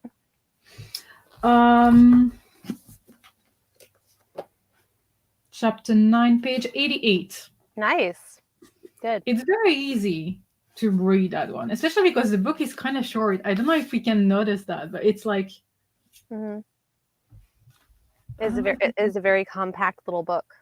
yeah, it's like I don't know, it's just so cute. Like the book, I love that size. It's just like so cute. Enjoying the story, but still wondering where it's going and when the thing's gonna start. Yeah. But so far I'm enjoying it, so I'm happy with it because I heard like a few bad reviews of people being like, yeah, if you're into portal fantasy, you might be disappointed with this one. And I was just like, maybe it's just because the portal fantasy in it is not the whole thing, and it's just like a tiny bit of it. So I'm not expecting anything from it. So I feel like that's a good way to get started with this book. But yeah. So we shall see. I'm having quiche for dinner. Nice. Little over 4 hours left in Daughter of Izdihar. Nice. Apparently it's a Dutch combo. My favorite snack. Typically I sit to read and actually forget to read. Ended up vlog editing instead. Very important. Very important. And hello. I saw your tweet, but I forgot. But I hope you are like enjoying the part you've already read. I had sourdough bread for breakfast, brunch at like 11 a.m. I would still count it as breakfast, like a late breakfast. Yeah. Paulathon announcement and read. I will finish Reckless in the next sprint. Nice. Nice. I love the how easy Paulathon is. Like with the prompts and everything. I really love the concept.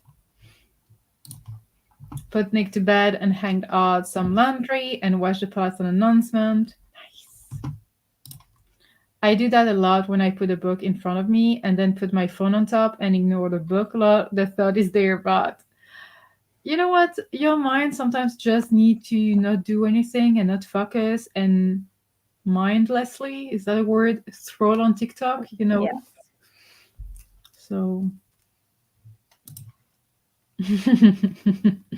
yeah. 3 hours left of my book, but thinking about starting The Eye of the World for the read-along. When is the live show for that book? To know if it's getting close, and maybe it's a good idea. Yeah.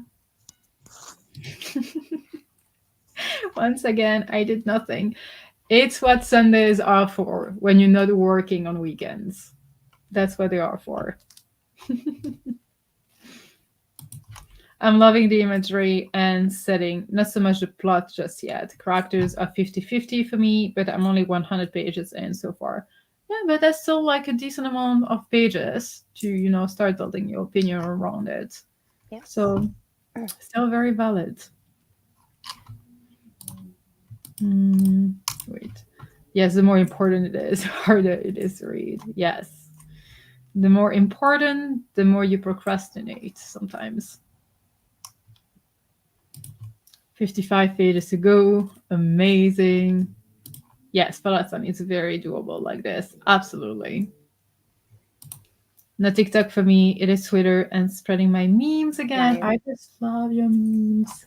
I just love your tweets and all the cuteness that's included in them. But yeah, I think it might be time for me also to eat at some point. So Yeah. I've been like in between everything. Like I'm just like, oh, I'll read for like about 40 minutes and I'll go snack a little bit and I'll come back. And that's pretty much like what I've been doing. nice. Nice. It's the day off. Yeah, you don't work on weekends, Kira, right? I do like part of Saturdays sometimes, but not every weekend. Okay. Fair. Yeah.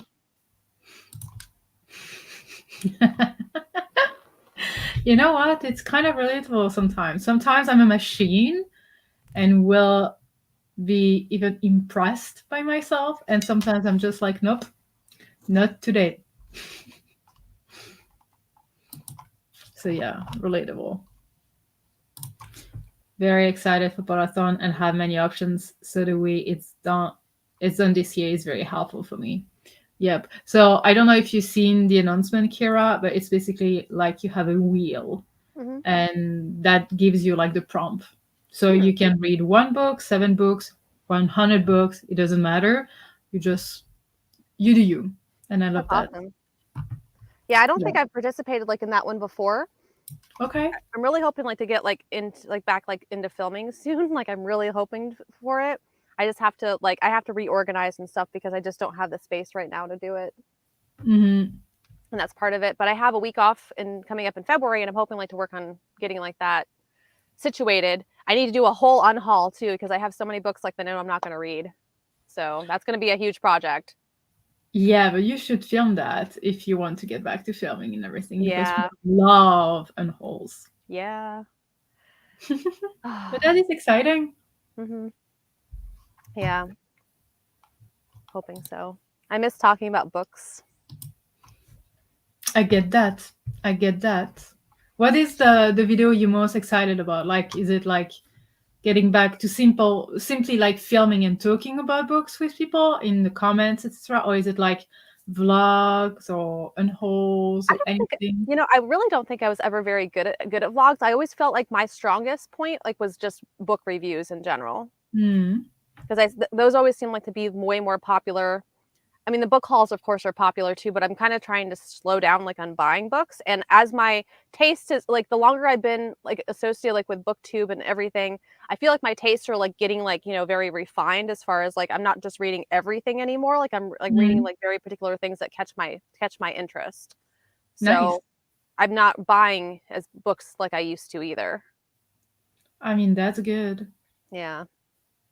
If that's something you want or something you feel okay with, that's great. Yeah. Yeah. But also it's nice that you have a niche, of specific things, you're gonna like or. Yeah. And it's really I wouldn't say it's genre specific because there's, I a fantasy catches my eye, I'm interested in it, or a horror book catches my eye and I'm interested in it. It's just really particular, books, like the story, the plot lines just stand out to me. Makes sense. Absolutely makes sense. I don't see a live show yet on their Twitter, so I'm hoping I have at least a week left. I hope they will announce it and leave you some time to actually finish it. Yeah, I get that. I haven't filmed in a month.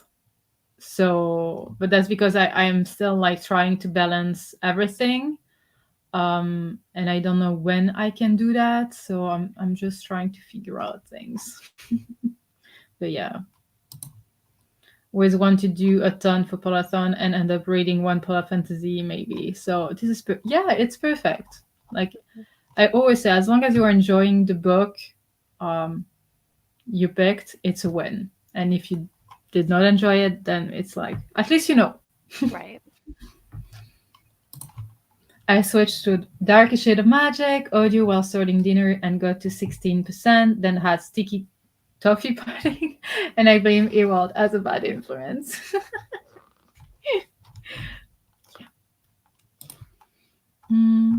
I have that on my TBR.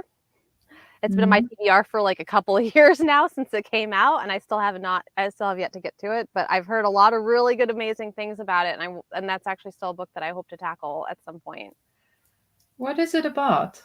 If I remember right, it was like about like I believe racism was one of the general themes in it. It's been a while since I've read the synopsis. I usually read the synopsis like once, and then I don't read it again because like usually it has spoilers in it. You know? Yeah. I like being surprised. Nice. Yeah. So you don't build up like expectations while starting a book as well. Right. And it's like, oh, you know, like you didn't spoil like 90% of the plot for me in the description. Yeah. Yeah, so it's set around a Black babysitter, her well-intentioned player, and a surprising connection that threatens to undo them both. Is like what the premise is. And without like getting like into the main portions of it, with empathy and piercing social commentary, Such a Fun Age explores the stickiness of transactional relationships, what it means to make someone family, and the complicated reality of being a grown-up. It is a searing debut of our times. That's what it says.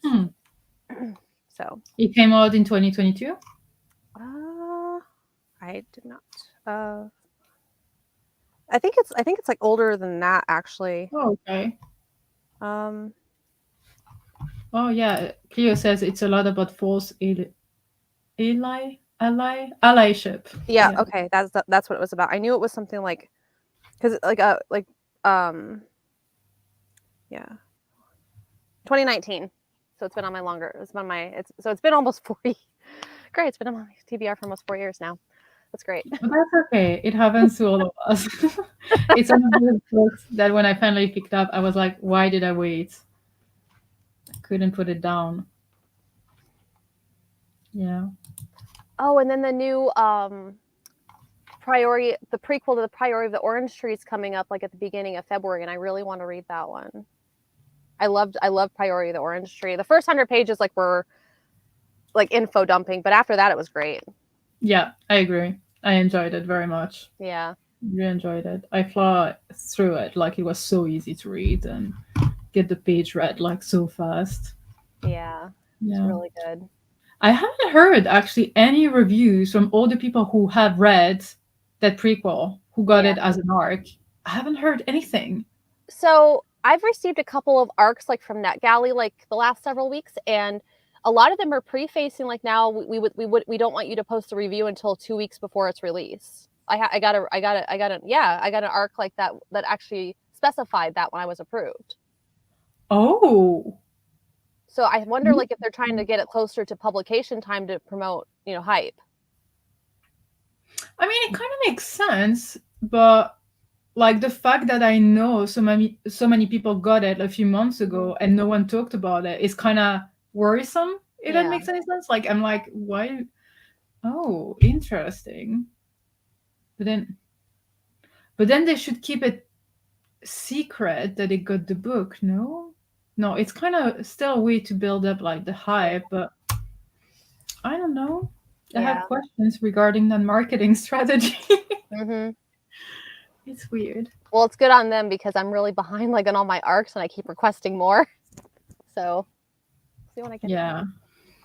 But that's I haven't requested any arc in a long time. So but I wonder why did change that? No. Yep, it's live. As long as we blame Ewald, I'm getting ice cream. Yes. When you will discuss Sword of Kaigen. Oh, why? I also need to prepare for Readathon. Yeah, it's soon, right?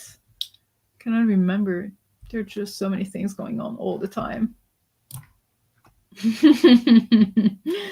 And it's good in France. It feeds the soul. Yeah. Sticky toffee pudding. Yep. Yum. There's always someone on sprints eating a delicious thing. It's more surprising when we don't talk about food. We always talk about food. Food's amazing. Food is very important. I can't really film now on the days I normally do because the dog may not walk stairs at this moment. So we'll upload way less this month because I'm slumping with walks. Take your time. Take your time with your dog.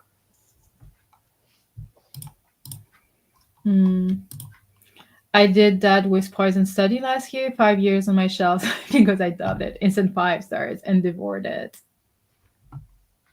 Yeah. Gave it 3 stars as in such a fun age. Okay. I know Ashley is still making her way through it, I think. Okay, through this prequel. Okay. I'm trying to read Priory at the moment, and I'm close to the end. Oh no. I like some bits, but it's just not keeping my attention, unfortunately, but I want to love it. You know what? It doesn't, like, it's okay to not like a popular book. Mm-hmm. You know, there is no FOMO to have, like, to experience after or whatever. Like, no one can read all the popular books in the world. That's just impossible. And your time is precious. So if you don't enjoy it, just DNF it and get to another book that might be your next favorite book. You know, like, it's okay. I know the feeling of wanting to love a book and then not loving it. Whatever the reason, just keep it. It's okay. I am curious, like, though, how far Kay is in it. I'm curious. Oh, yeah. Let us know if you're far into it or not. It is. It really is. It's a big one. I think I read it for like a readathon. Like I pushed myself to read it for like one of the readathons. And I was like really like overachieving at that point. I can't remember, it was several years back, like around like the time it first came out. But I was pretty close to DNFing it like within the first 100 pages because I was like, I hope the whole book's not going to be like this because it was just too much. Yeah, I love it, but I ended up giving it a 4 stars, even though I love it. Just like Strange the Dreamer because of the pacing. I love those books, like I absolutely love them, but you know, it's just you got to be critical about them compared to other books. Yeah, makes sense. Of Queens, Witches, and Valkyries. We'll be reading Priory in February for those who need a buddy read to get to it. Nice. I will not be rereading it. I'm sorry. As much as I enjoyed it, I will not be rereading it. Hello. Who are you? I'm about 200 pages, I guess. Yeah. Everyone keeps telling me to get to 500 pages for it to get good, but that's almost 2 whole books to read to get to the good part. I don't know. I've been thinking about like trying to incorporate like a new portion to my rating system because every book has a different amount of gravity. And I think like that also depends like, you know, like on readability, but like just because it's like not a good book doesn't mean it doesn't have gravity, you know, or vice versa, you know? And I feel like Prior of like one of the Orange Tree is like one of those ones like that doesn't have a ton of gravity to it. Like it doesn't feel like, you know, like it's a book that I have to continue reading. But I like the mythology in it. So I feel like those are 2 separate ratings. Makes sense. Yeah. Absolutely makes sense. But honestly, like, don't always listen to people telling you to push through it. Like, don't always do it. Like, if you really struggle getting it read, I did that a few times for books I really was not enjoying, and I did continue it because everyone was like, it's getting better. And I was in a reading slump for 2 or 3 months because of that.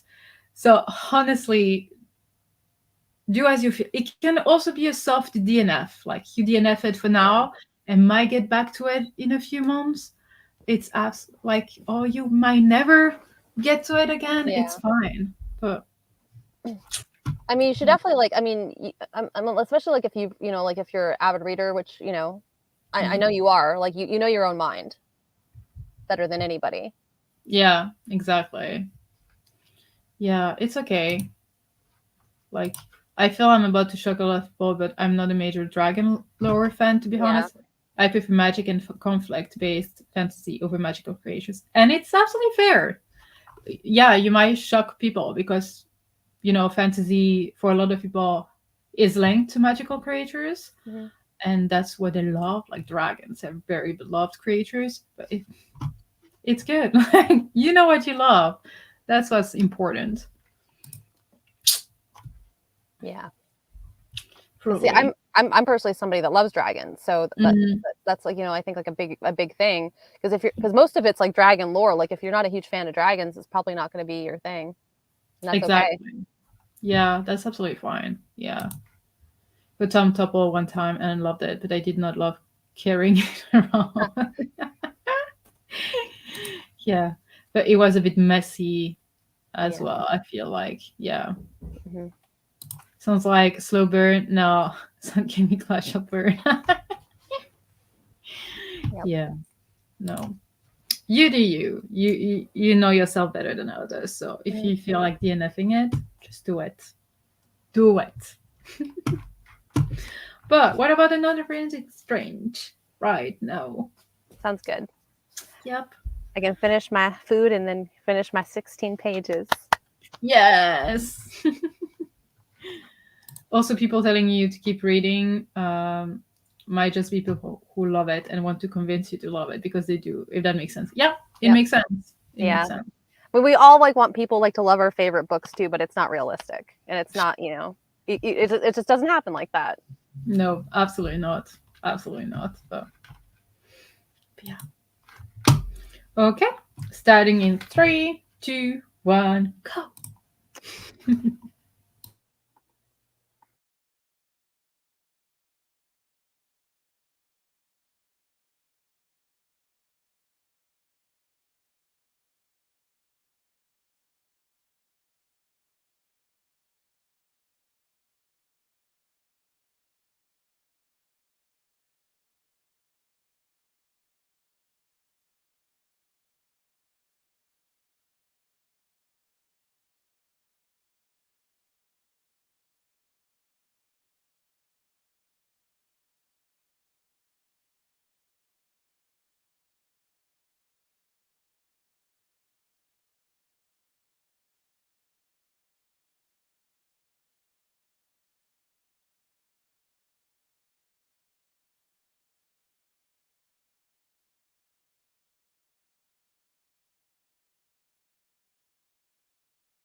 How did you do? I finished. And I enjoyed it. I thought it was touching. Like there was like some touching like area. The romance was pretty light, but it was like an undergoing theme like of the whole book. It was just really sweet. And it was also, I love like the feminist themes and stuff like that too. So it was great. nice. Nice. Did you already found do you already have a rating for it? That was my question. I would say it's a 5-star for me. Like I pretty much devoured it like in, like about 3 days because I started it on Thursday. Well, I guess today's day 4, but I didn't really get a chance much to read yesterday. So I don't know, probably equivalent of like 3 days or so. Nice. That is amazing. Yeah. Is it your first 5-star of the year? No, because like I binge read all 27 volumes of Claymore, and a lot of those were yeah. So I did that in a week and a half because I was just like I love the anime so much, and I've been dying to finish it, like in the manga, because the anime only goes up to manga 11, so I had a ton of volumes like to go, like that really expanded the story. So that was one of my goals for the year, is getting that read. Nice. So nice. Yeah. Amazing. And quite a few of those, like I rated 5 stars.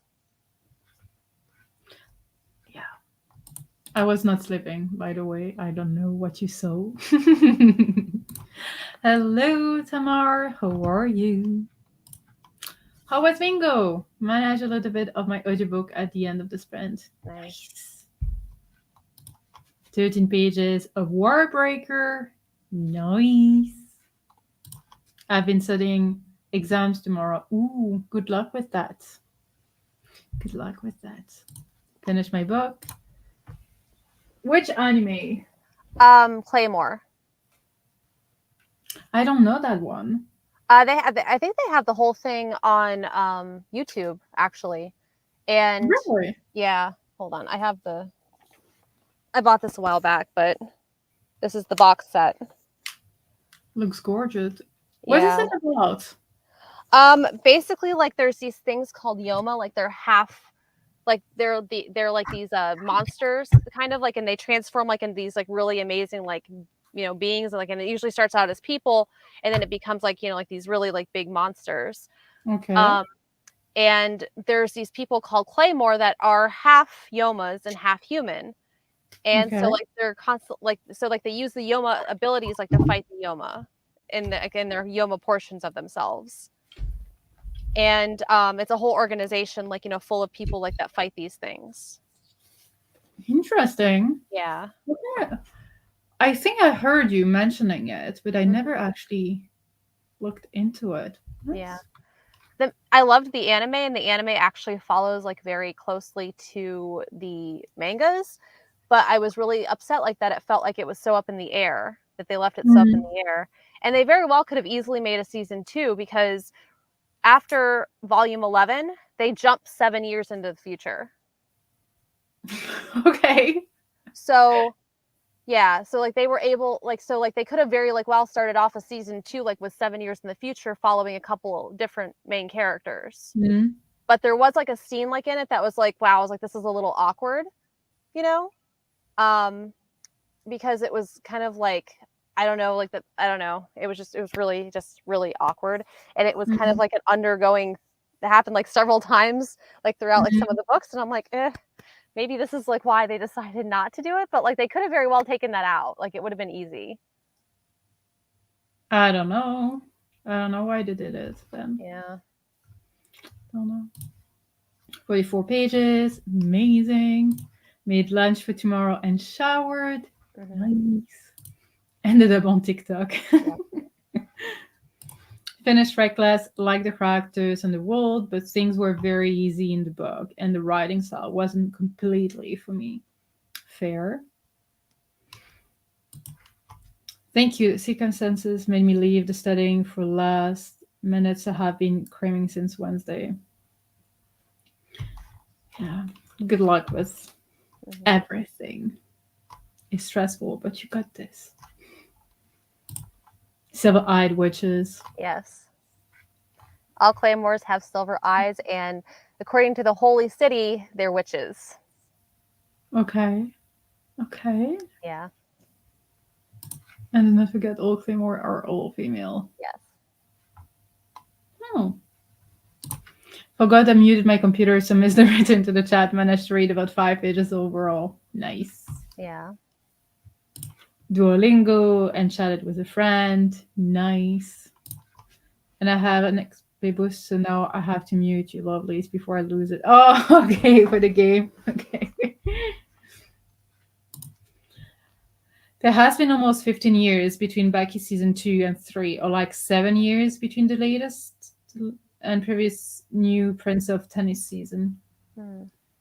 Have you watched that one as well, Kira, or no? Mm-mm. Yeah, No. I don't know why they do that sometimes. But when there is like... Wait. You know what I'm saying? But it's like within the story, right? It's not an actual 7 years between season 2 and season 3, for instance. You know, it's like within the story, the difference in the years. No, the gap year. I know in the manga like that I don't think it was that long. I mean, I just know like that it's 7 years in the story gap, but I'm not sure about these particular ones because I have I'm not familiar. So they still could. Yeah, they could. Mm. I mean, I thought some of like because like they have like these things called awakened beings, and like they are like these very powerful yomas, and they're almost like almost godlike, right? And so like they're amazing. The like the way that the art that's gone towards like them and how complex like the structures of each one of these and how unique each one of these is, like it's just really entertaining. Interesting. I really want to watch more like animes and get to more mangas, etc., etc. But when I look at the books, well, Claymore is on YouTube. Yeah, so am I. Is it old that it's on YouTube? It is an older one, yes. Okay, nice. I did some Duolingo too. I'm in a battle for the top of the Gold League. Nice. Actual years, there has been hours to days between these. Oh wow, okay. In story. Okay. Got it.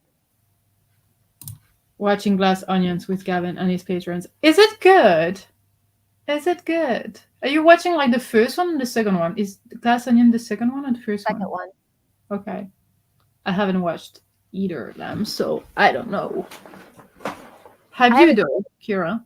I haven't seen The Glass Onion. I saw the first one, and if you like Agatha Christie feeling like mysteries, then it's really, really, really good.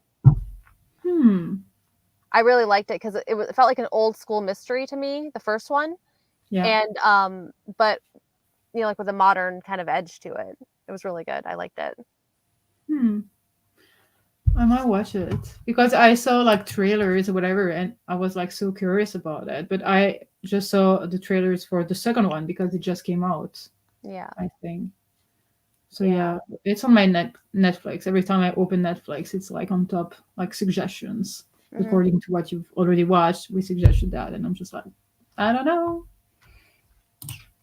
I saw some pants at the mall yesterday, and I can't stop thinking about them. But they're 50 euros. Yeah. Yeah, it's a lot for like pants. Wait, is pants? No, wait. Wait, I forgot. Is pants in the UK like underwear? I know there is something like that where it's like trousers and pants, and there is one that means underwear in the UK. So we're talking about actual pants. Anyone from like trousers. I don't know how you. I think there is. Wait, let me Google it because I'm sure there is like trousers and pants UK.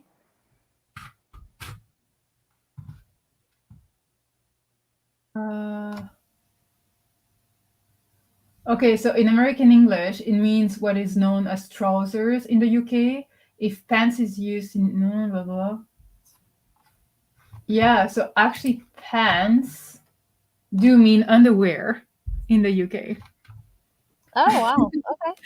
Yeah, I knew there was something that. So we're actually talking about trousers for people in the UK. But still, it's a lot. Yeah. I mean, that is a lot, but it depends also on the quality. And I would say, like, I would sometimes spend that much money on pants now because I know I'm not gonna grow anymore. Yeah. You know, it would hurt to do it for a kid, for instance, but Mhm. as an adult, if it can be okay for a few years, I feel like it's an investment. Yeah. So depends on what you need and what you want. Yes. I need to watch that. Mm-hmm. Like Agatha Christie meets Clue. It is good fun. Same with Glass Onion. When you say Clue, it's the game Clue? Well, I they guess? have an older movie with Tim Curry. Oh, okay. Yeah, and it's kind of like, trying to figure out who done it. Nice. Yeah, it looks very Agatha Christie. I love it. No, But yeah, I know what you meant. but the movie is based off the board game.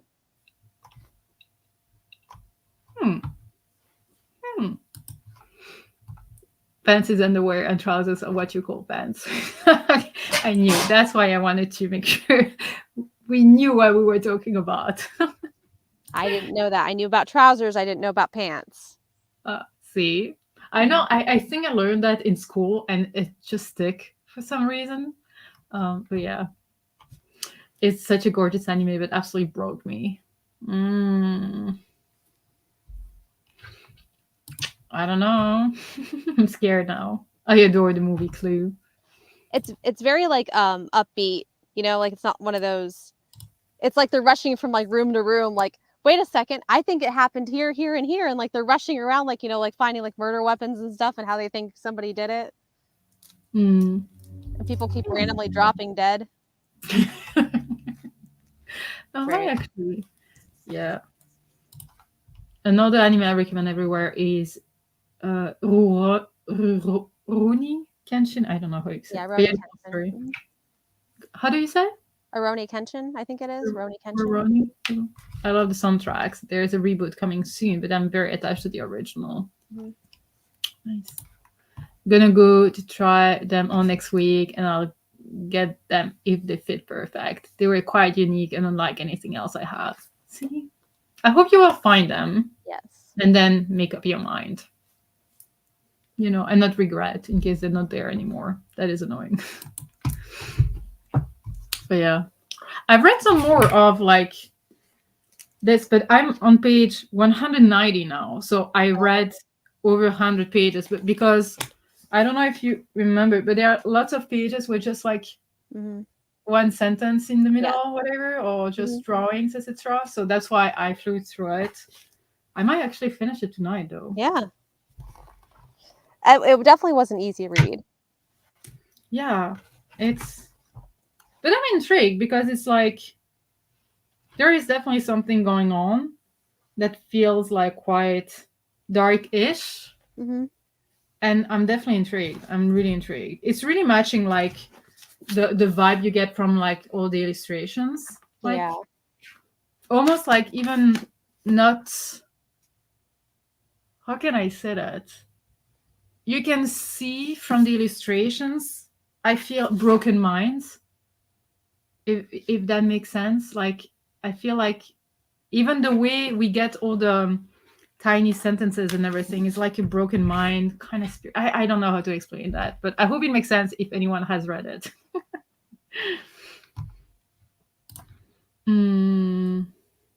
Without a clue, it's a comedy of Sherlock Holmes starring Michael Caine and Ben Kingsley. No, it's probably older if it has Michael Caine in it. I honestly don't know. I don't know. Wait, what? I did love it back in the day, but I stopped with recommending. The creator is okay.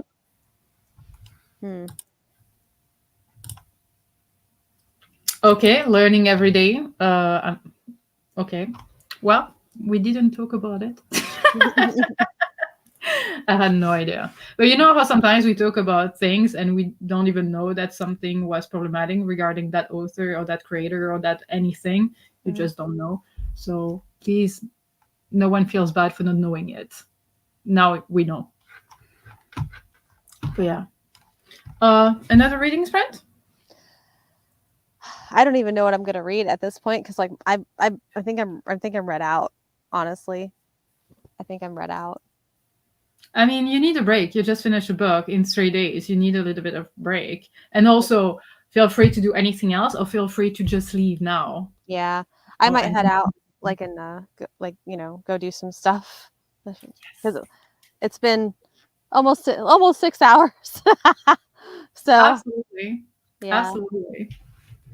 Well, I'm just printing a lot for the Readathon, so yeah, that's why. But as I said, you can come in whenever you want and leave whenever you want. So yes. And it's what, 3 p.m. for you? You still have the whole afternoon and evening. Yeah, I want to go relax for a while and kind of like decompress like a little bit and go spend time like with my animals and stuff. Mm-hmm. Yes, absolutely. Sounds lovely. Yeah, I don't know what to read either. Yeah, I mean, sometimes it's a good sign, when you finish a book and you're just like, what should I do now? Yeah. Like, I take it as a good sign most of the time. So yeah, it's nice because I mean, you kind of go like, I don't know. I hope this doesn't slump me because this was a pretty fast read. So nice, but you enjoyed it, so that's good. Yes, I did. Okay. I mean, so old. I would not say so old. But yeah, it's an older movie.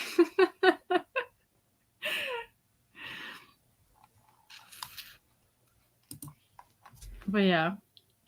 But I think I'm going to start another reading sprint now to get more of this done before it gets too late. I would love to finish it because I technically have 140 pages left. That's really not much.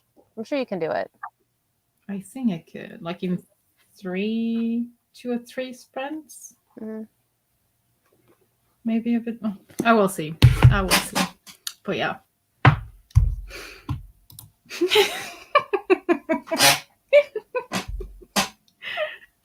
No, it's not. I mean, it is, but it's not. I said older, but not old. So I hope it wasn't taken like that I was calling anybody old. Oh, no. It's not you. It's just like a clue came out so old. The comment here was so old. And I was like, yeah, but no. Way before I was born. No, I get that. For me, it's not too old because I was born in 90. So it was just 2 years before me. But I get the point. I get how everyone okay, it's a year older than me and I feel old. No, that's fair. Yeah. I mean, that's still younger than me, so. I mean, for me, it's not that old. 88 is not that old. So, I mean, when you think about it, for movies, it might feel older because the technology and everything has changed so drastically. So maybe that sense. Yeah. My body sometimes feels that way. I know. I know the feeling. I'm sorry. But yeah, let's sprint. Kira, are you gonna leave us now? Yeah, I'm gonna go head out. I think I've done my damage for reading today. So I'm gonna go relax for a while and try to decompress my brain. But thanks for having me, and thanks for everybody for hanging out. Anytime. You know what? I'm glad you enjoyed your book. I'm glad you had some good time with us. Yes, I did. And now enjoy the rest of your day and unwind. Yes. Thanks, everybody. Bye, Kira. Bye. Bye.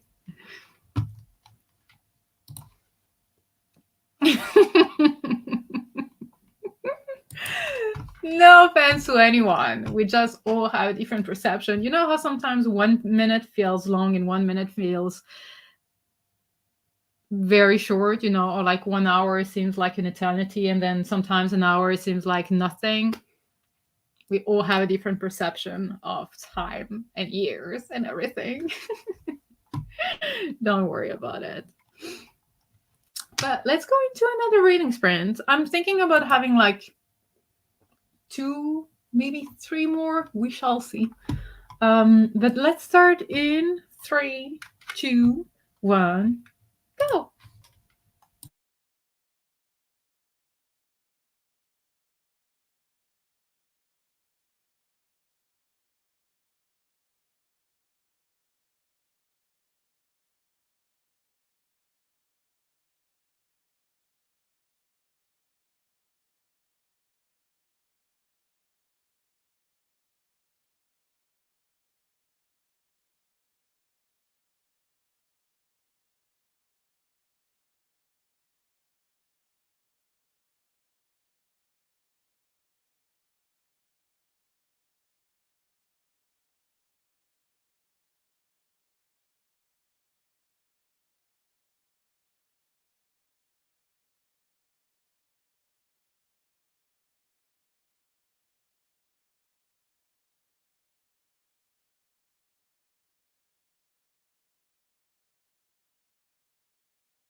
Hello. How did you do, wolves? I was scrolling on TikTok a little bit, so I needed that brainless activity a little bit. And I got a water as well. This is your reminder to stay hydrated because I forgot to drink today, which is bad, and I can feel it here. So, reminder for you to actually drink something. Let me know how you did. If you're still reading, if you're doing something else. And also, I need to eat, but I don't feel like having anything. Now I know I need to eat.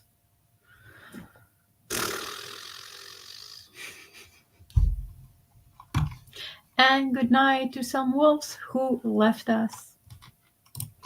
I edited my vlog and had a laugh at one clip as I was unboxing some books and my cat stole the rubber bands to play with it. Oh, this is so cute. This is so cute. 40 pages left of The Way of Kings. I'm going to mute you. I need to keep going. It's so interesting and intense. Just mute us. Finish it. If there's any more sprints, I'll definitely read. Yes, absolutely. I'm thinking, I want to say 1 or 2, but like I could go for more, but I need to rest. So I would say 1 or 2, not more, because I need to relax. But yeah, definitely. I'm listening to the Obelisk Gate while I get things done for work. Nice. Is the other book good? This is the 3rd one in that series, right? 18 pages. Amazing.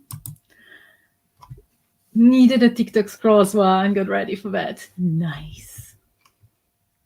We do need those TikTok scrolls sometimes, or any other social media, to be fair. I watched the past announcement. Nice.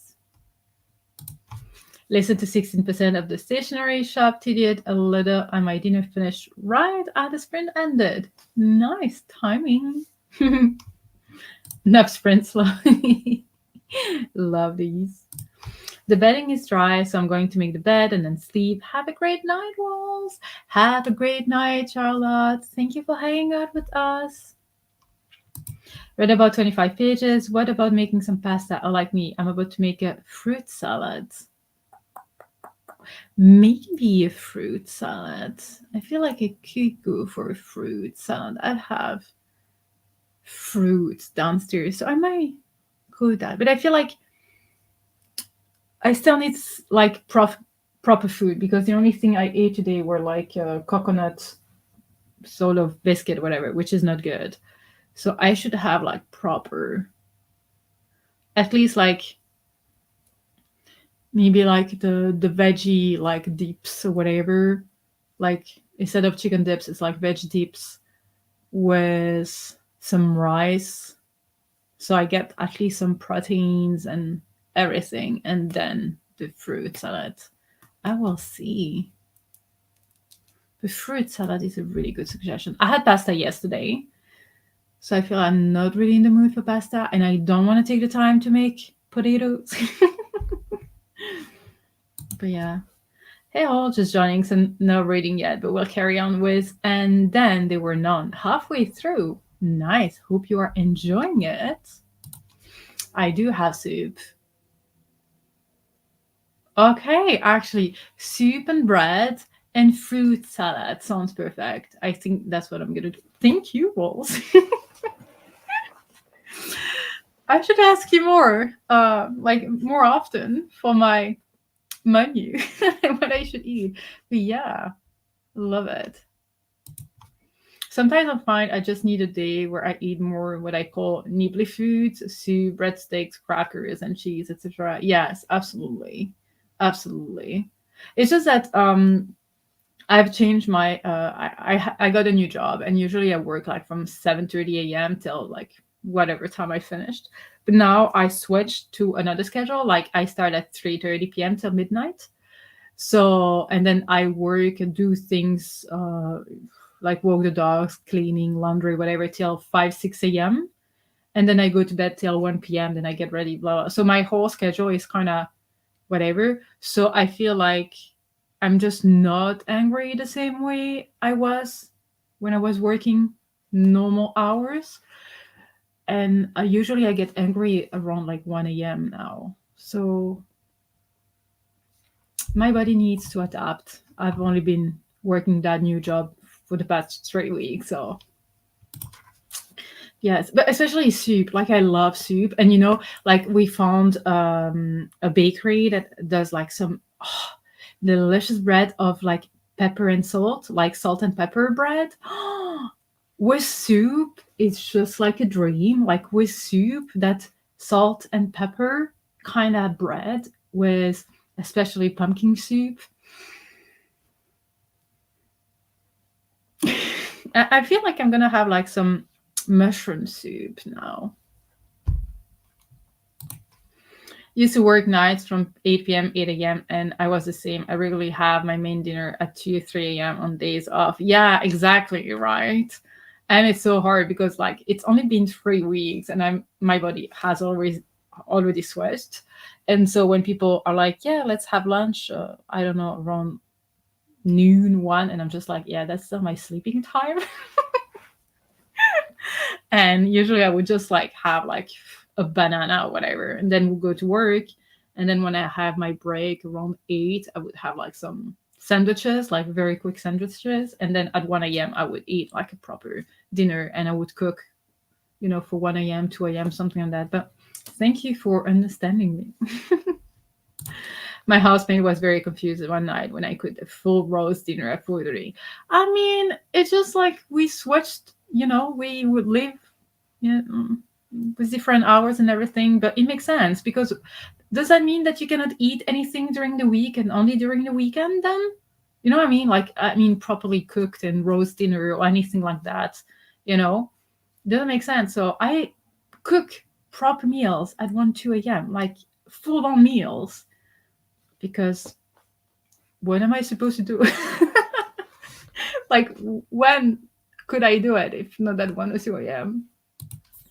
Finish summarizing another article. Chances that I'm gonna read it are small, but making it helps process the info. Yeah, absolutely. Absolutely. Like summarizing articles can really help. I know that what I did when I was like at uni, etc., is like for each paragraph, I was only allowed to pick 1 or 2 words to summarize what I had read in some way. And I did the same for like full-on lessons, like when we had like 20 pages or whatever. And I would also study like timetables. And within the timetables, is it timetables? No. Yeah, it is table of content. And then within like each title, I would have just like a few words, but I would really force myself not to use sentences and just like maximum 5 words, which would at least give me some understanding of what was included in there.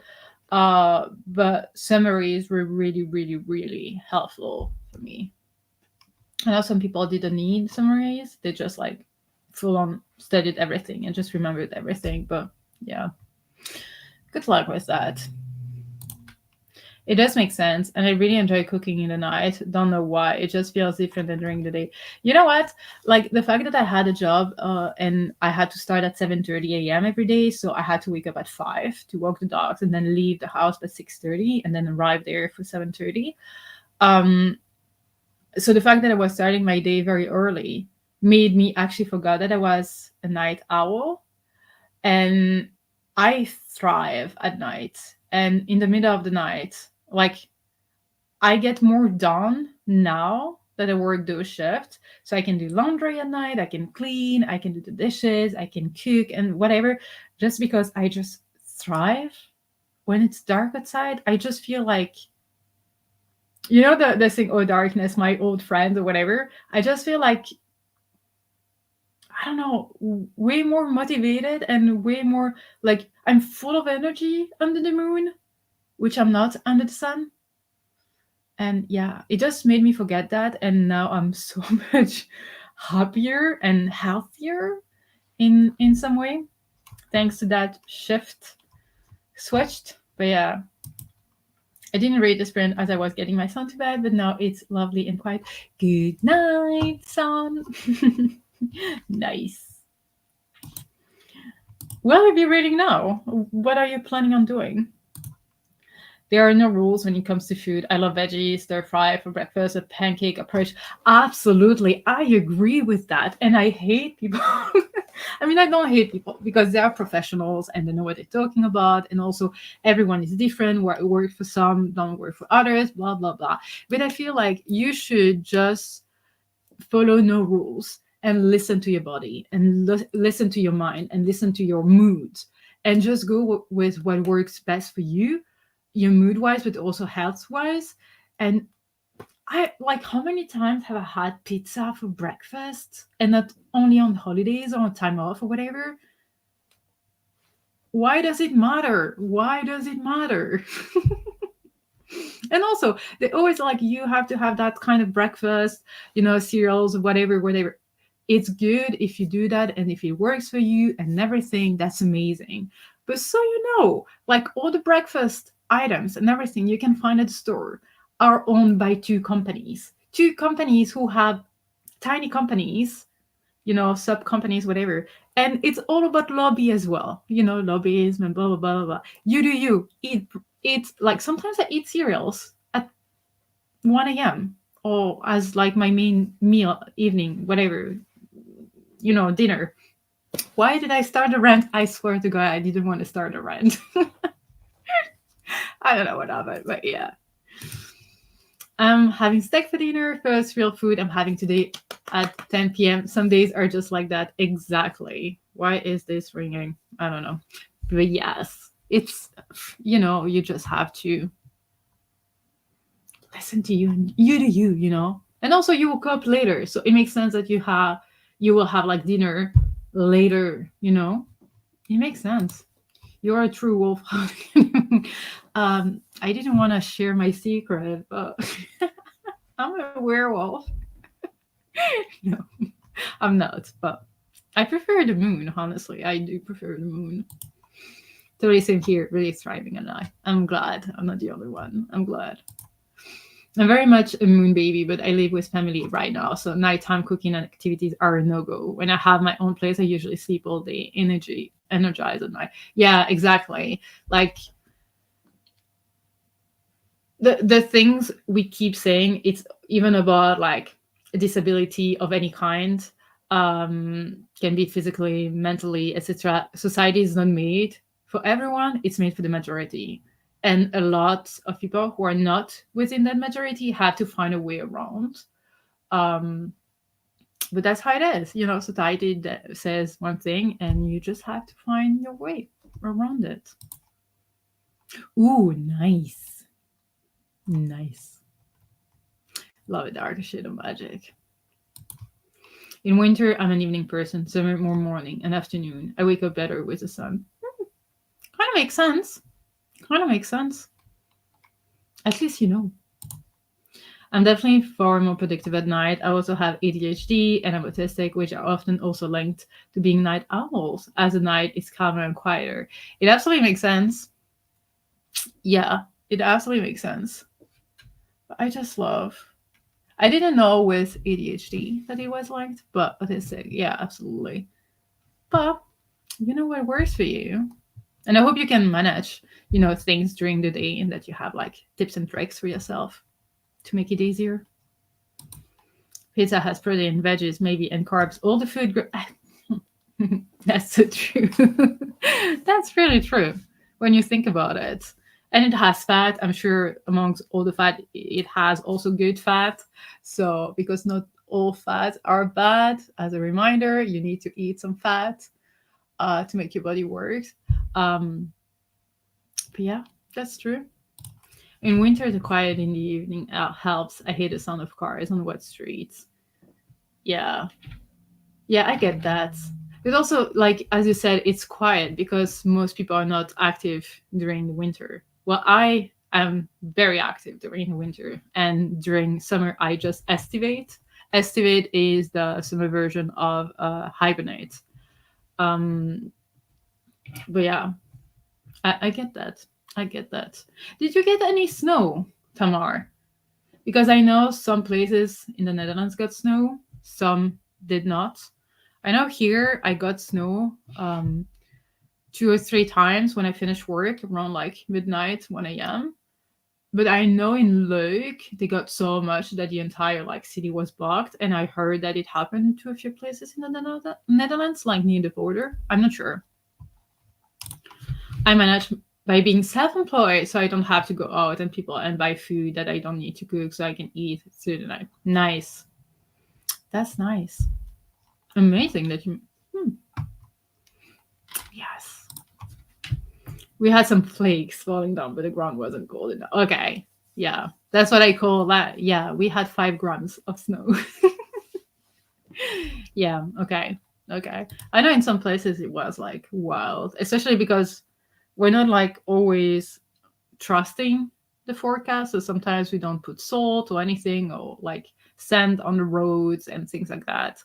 And also we don't have like winter tires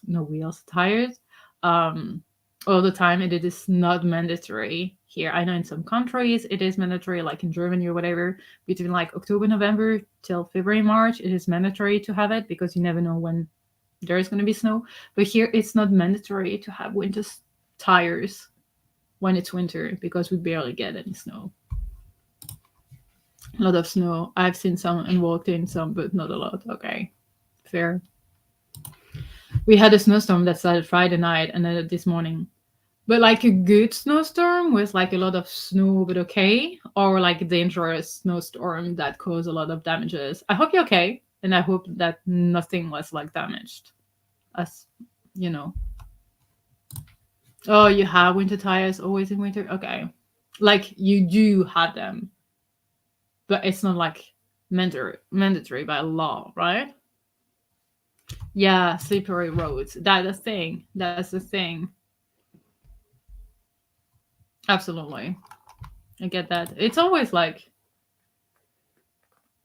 better to be prepared than, when it's too late, it's too late. But pretty good, like for the ride I have, from work to here is just a highway. So there is always traffic. So it's never really frozen. And it's only 10 minutes. So, and there is no small roads on the way. It's just like the highway. And then I leave and I'm home, etc., etc. So I'm lucky with that.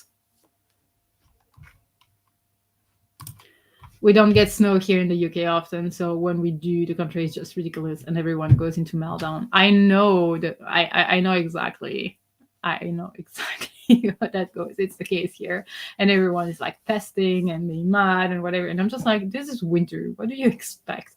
I get it. A lot of people are also afraid on driving when it's snowing, and I get that absolutely. And sometimes it's better for you to find another solution, because when you're scared and you drive, can cause damages and everything. It can be dangerous. But yeah, lots of people are complaining, etc. When it's like a surprise snow, there is nothing really you can do. But when it is like forecasted or whatever, I wish sometimes we'll be like a bit more too careful than not enough, and just prepare people and just tell them to be prepared and put things on the road, etc., etc. I don't know. It just, at the same time, always like look at other countries, like Scandinavian countries, some Eastern European countries, and like Canada, etc., etc., Alaska, whatever. They all prepared, and they all like, there is no, well, so what? But we're not used to it here, and most of people are not used to it, so they don't have the reflexes and on driving on it. And so when they will get stuck and just stress about it, they will just like go full on the gas. Well, you should actually go way slower, but it's no one's fault actually. I don't think either. I think in Germany, Austria, and then like Slovenia, some part of Bosnia, but I don't think in the Netherlands. But yeah, I just want to sign. I think it's going to rain soon. I mean, I know you don't want rain, so I'm sorry. I hope it can turn a little bit into snow. I love stargazing, so being a night owl is perfect. If it's clear for you see if you can spot a green comet. Oh.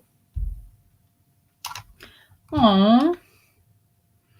I would like, honestly, I've never seen as many stars as I've seen when I was in Sweden in December. I would just look up and like so many stars. I know we have probably the same stars here, or not that different constellations, whatever. But here with all the lights, noises, the light pollutions or whatever, you don't see them as good, and it was so beautiful. Yeah, see, that's what I still count as like damage, lose power and everything, because when it's cold, sometimes you heat with electricity, power, so it sucks. But I hope everything's gonna go fine now that it has stopped. I was born in January, and luckily I'm a huge fan of winter, so I'm always hoping for snow and frost, but we tend to get rain instead. Yeah. In Belgium, we have the same weather, Here it rains like over 200 days a year. So yeah. Snow and cold is a big problem with our public transport, and it feels like a joke sometimes. I know. I can only imagine. In Norway, you can get a fine if you don't have proper tires. Yeah, exactly. In some countries, it's absolutely mandatory because you always get like some snow at one point. But here, we had snow for like half an hour Thursday night, half an hour Friday night, and half an hour like Wednesday or something like that. And that's it. Last year we had like one day of snow, and it snowed for like 10 minutes. So why would you invest in winter tires? Especially because most people do have a car, but they don't know where to store the tires, because you have to take them off, put them level, so you have to store them somewhere, and you need to pay for the storage and everything.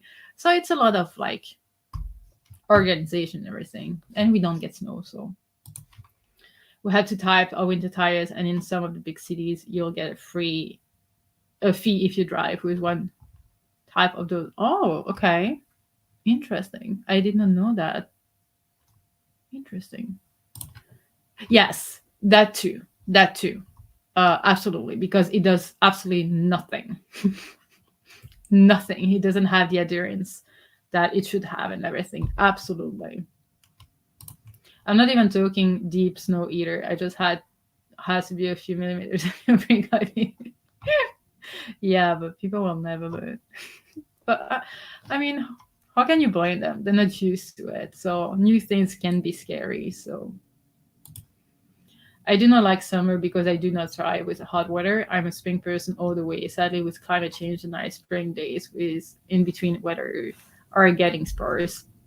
It's getting like, you can definitely see that seasons are not what they used to be. Absolutely. It's devastating. I know.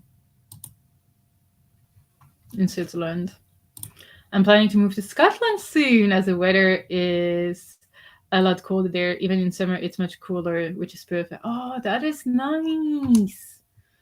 I hope everything will go smoothly. Like once you have like the final like decisions and you figure out everything, I hope it will go like smoothly. Oh, that's amazing. One year we suddenly got snow in May, and people had changed the tires because it had been nice for a while. It wasn't off. May is pretty late though. I mean, it depends where, because I know some places that get snow till June, and then it starts again like in end of September, beginning of October. So it's like almost like only 3 months without snow. But I can only imagine. I think in 2021 we went from 20 degrees one day to a meter of snow the next day. That is quite impressive, because there is a huge drop in temperature within the same place in one day. That is very impressive. Not in a, I don't know if I would qualify it a good way or bad way. I think it's just weird. I would not complain if it was like 20 plus to minus 10, because I would love that. But from minus 10 to plus 20, I would not like that. So it's interesting what the weather and Mother Nature and everything can do. It's impressive. What about the sprint? Let's sprint. Another 45 minutes. And then maybe we could do another like after, but we shall see. We shall see. At least one more, and then we shall see if we do one more after. 40 degrees one day. Oh. You know, it didn't make sense. We had like some days in December here. It was like 18 degrees. 18 degrees in December. And we talking about Celsius. So not Fahrenheit, but yeah. Oh. Oh. Well, is there anything you can do to help you with that? Is there anything we can do? I'm not really sure how we can help you, but you got this, Mattis. You got this. Yeah, you can do it. Absolutely. You can do it. Good night, Larissa. We had rain all summer last year, so we didn't get that heat. Oh, it was disgusting. It was hella disgusting. I melted. I'm so happy that my new workplace has AC, because otherwise I would just die. Good night. Don't worry. But yeah, you got this. You got this. But let's go into another reading sprint. Oh no. I feel like England was even worse than the rest of us here for some reason. I don't know why. It feels like it felt worse. I don't know. Oh. Oh. Poor kitty. For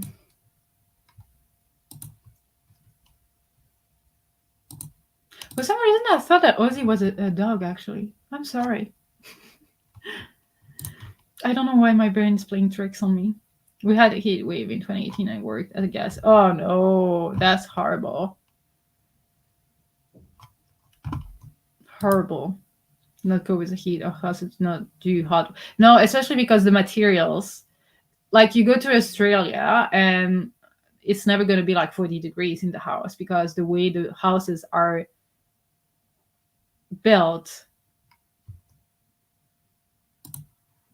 He's a dog, right? Because here it's like a fluffy cat, and I was so confused. And then, because in my head, Ozzy was a dog. I don't know. Please clarify. But yeah, it depends on how the house were built, because some can, keep the heat in, because that's the way they were built, to not lose the heat, and so you would be cold, etc. But oh, okay. Okay, I was like so confused. I know. Okay.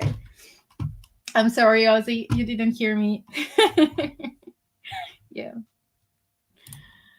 Oh, really? Well, that was luck. Luck. Okay, let's start a sprint. Starting in 3, 2, 1, go.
Hello. I need to change that chair. I hate the noise it's making. How did you do, wolves? And yes, I think I will like wrap this up and then do it in front of like a TV show or something, and then walk the dog. I think I'm gonna walk the dogs first, then take a shower, then eat and relax. I think that's what I'm gonna do. So yeah, how did you do? Yeah, Mooney is still sleeping here. Nova is in the hallway. The Daughter of the Moon Goddess describes perfectly how I feel about meditation. Oh, interesting. Interesting. I just finished The Way of Kings and I'm in awe. Sanderson was one of my favorite authors before, but now he's definitely number one. We'll start Words of Radiance tomorrow. Oh, that is amazing. No. Good night. That is amazing. It really, I mean, I will get to it at one point. I swear. Meditation was a nebulous, mysterious thing, a path with endless winding destinations where you might spend hours wandering and end up just where you started. That is beautiful. That is beautiful. I get what you mean. It's beautiful. The main character doesn't enjoy it at all, and I'm the same. I like having an end goal. Well, yeah. Talking, you mean with the meditation? You know, weird thing is that when I do yoga, it has to be like a yoga Pilates kind of thing, because being still, and I don't know how to explain that, but meditation stresses me out. I know I should not, and I'm just not in the right place for it, because it's really helpful, but it stresses me out. So whenever I do yoga, it has to be like dynamic yoga. Otherwise, I'm getting frustrated in some way. I didn't read. I looked at my bookcase and thought about love that. Thought about food because you're planning on making something, or are you hungry, or are you making like your meal plan for the week? 15% off the stationery shop, so close to the end now. Also hung up the last load of laundry for the day. Amazing! You can call it a day. God, I'm in the middle of a very, very disturbing, horrifying scene in my book right now. Oh. If you do need a break from it, please do take a break from it and get back to it later. Maybe. I hope it's like something you can get over, you know, and not something that triggered anything. Hope you're okay. Have tried several times in my life to meditate. Not for me either. I can happily relax and contemplate in other ways, though. Yeah. I can relax in other ways, but like proper meditation, I just find it so freaks me out. It freaks me out. And it's not even that I cannot be alone with my thoughts, because I'm pretty much all alone, like always alone with my thoughts and etc. I can be by myself and whatever. But I don't know, there is something once you put the word meditation to it that stresses me out. I tend to spend hours journaling and reflecting through writing because I'm actually doing something and feel like I'm making more headway. Meditation is too open-ended. That's how I feel, I think. Like, I can relax through listening to an audiobook or painting or going on a walk with the dogs, on like cleaning, even cleaning. Sometimes I feel so good after cleaning.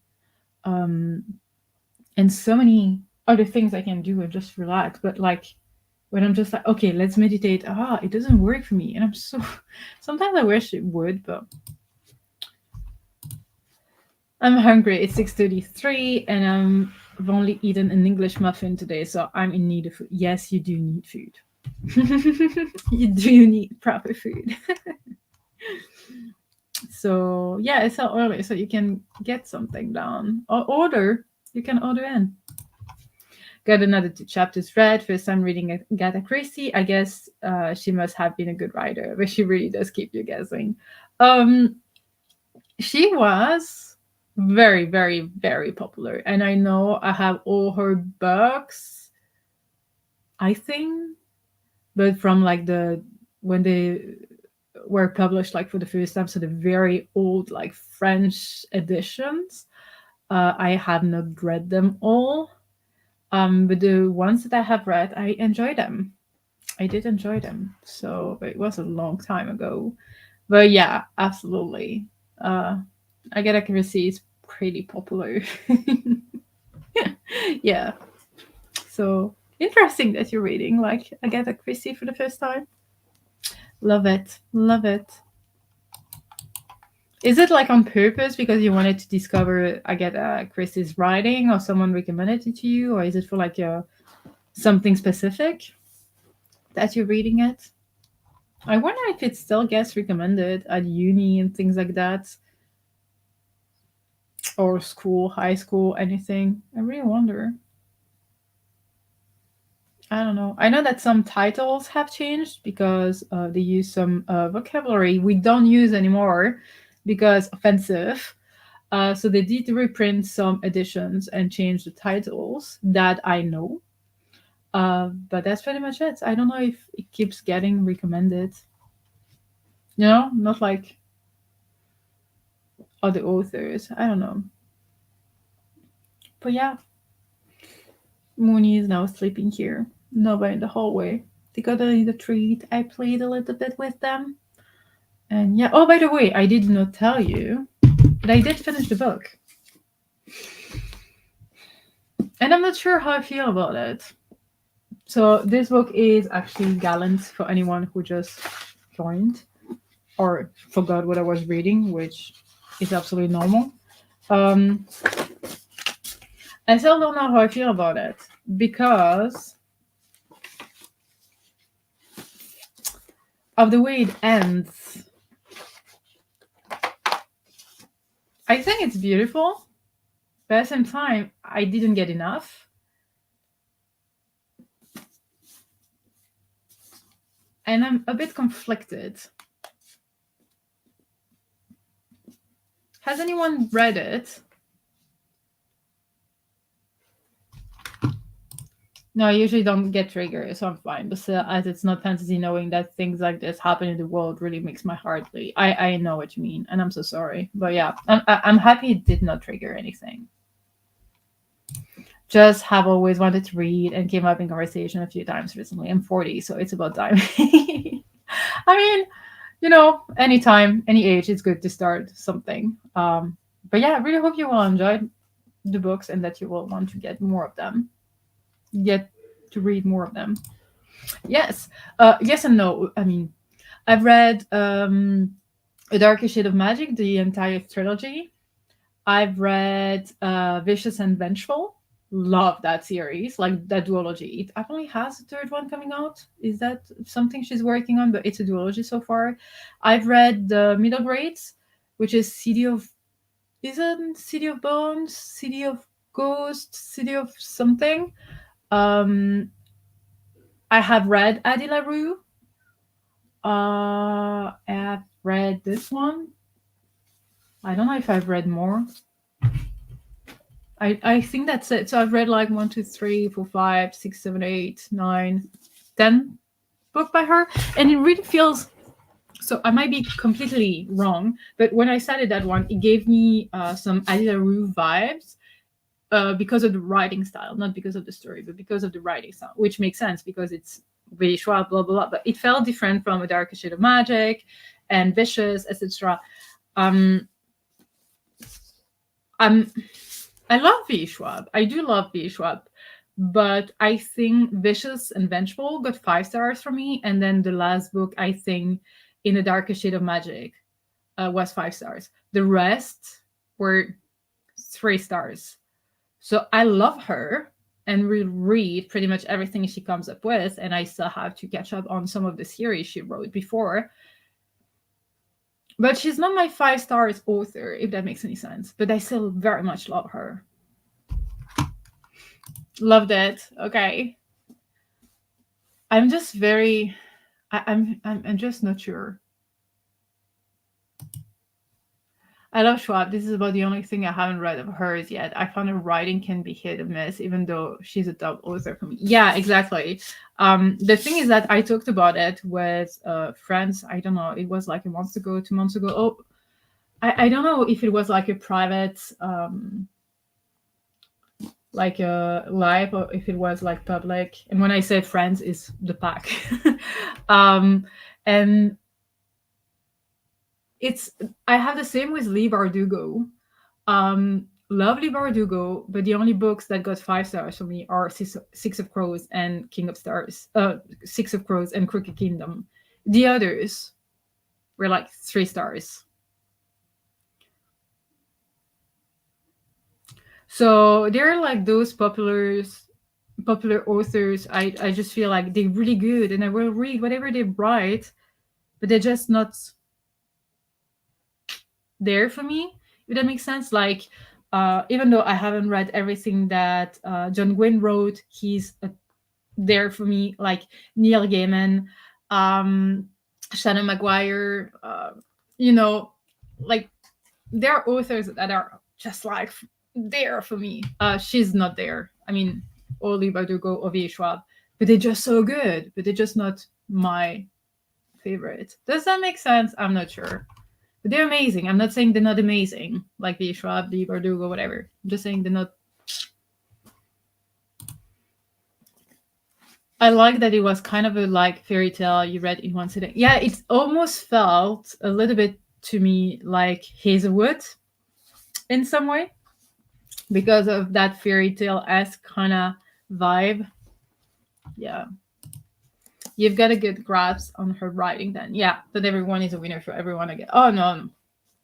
No, absolutely. Like, I mean, not every book. Absolutely. It's normal. It's absolutely normal. I love that every book she writes is totally different, and that she's not afraid to cross over genres. But as she herself says, she's fully aware that not every book she writes is for every person. And I think it's the case for every single book out there. There is not one book that everyone loved or everyone hated or whatever. You know what I mean? Like, it's just impossible to write one book that everyone's going to love. It's impossible. So I don't think that any writer, author accept all their books to be beloved by everyone. And even like, you can ask V. Schwab fan, absolutely fan, to name maybe 1 or 2 favorites, and they would do it. It might be hard, but it would be like, okay, this one I preferred it to that one, etc., etc. Oh, you should start with this one, or whatever. They will still have like some kind of like list, numbered list. So it's normal. She admits that she deliberately writes very different books to appeal to as many people as she can, rather than pigeonhole herself into one genre. And that's why I respect her. I mean, there is no really anyone I don't respect. That's not what I meant. But like, as you said, she did one thing, it worked. She didn't stick to that one thing. She still is trying other things. And I think that she's loving what she does, and she's loving playing with different genres and different point of views, different like characters, different ways of writing, etc., etc. And I feel like as long as she's having fun, even though it's not my cup of tea, I will still like kind of enjoy her writing, because you can feel that she put her soul into her stories. Oh, don't be sorry. Don't be sorry. Like, don't be sorry to be passionate about someone and to be able to talk about it for hours. Don't ever be sorry for that. Whether it's like an author or anything else, What I've read was Addie so far. Yep. It's I would say it's a very interesting one to start with, but at the same time, as Kay just said, every single book feels quite different. So the best way to start reading V. Schwab is maybe to start with something you're most familiar with or completely not familiar with. So there is not right way to start any V. Schwab. You know what I mean? So There's only a few authors that I will buy anything by, and Schwab is one of them, along with Nalini Singh, Aidan Thomas, and Alex E. Arrow. Yeah. I would buy anything by Neil Gaiman, John Gwynne, Seanan McGuire, Shay Enshaw as well. What else is there? Like Trisha Levenseller, even though not who like I don't think I gave her books, any of her books, 5 stars, but I just love her stories. SM Wilson as well.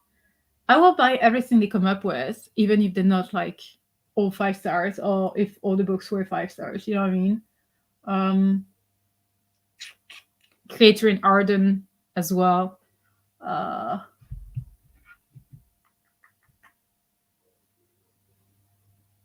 Sophie Anderson. I have some authors like that. I know what you mean, Sasha. I agree with you about Liberty. Yeah, it's just like, those. I don't know how to even explain that, but also I feel like there is a huge difference now with the Booktube that we know now, and the one that we were in like a few years ago. Like I would say, like 4 years ago, whatever, because the type of books that gets recommended and the way that we recommend books and the way we talk about them and everything, a lot has changed within the community, I feel. And I see less and less people just knowing about Lee Bardugo's books or V. Schwab's, etc., because they just joined the community or they just started reading. And, before, they were always the first books we would recommend, or at least within the bubble I was in. Oh, everyone would recommend these, or A Throne of Glass. That kind of series. But now you can see that whenever someone joined the community, that the recommendations are way more specific, because you ask questions like, what do you like, what you don't like, blah blah blah, and not just, oh, read these because they're so popular, everyone has read them, whatever. I feel like sometimes there is a little bit of less of like FOMO going on, but maybe I'm just a weirdo who feels like there is a huge difference within like Booktube 4 years ago and now. But I feel like I talked to way more people now not knowing anything about Six of Crows than like 4 years ago. Everyone just knew about it. But now it's just, oh, what is it about? Whatever, you know what I mean? So I feel like there is also a huge switch. Why did I say switched? Question to everyone. I'm usually not at all a fantasy reader, but if I wanted to try like a high fantasy that's not Lord of the Rings, which one? Series? Ooh. Okay.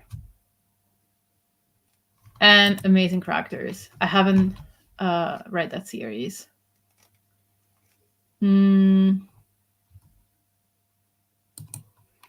Oh, that is really like high fantasy.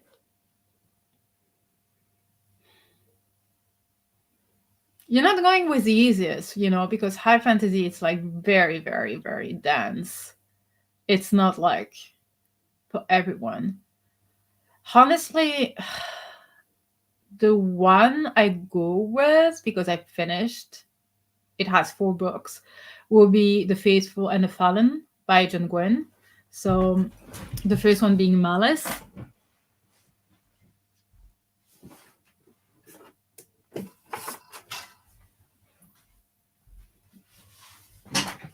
Here.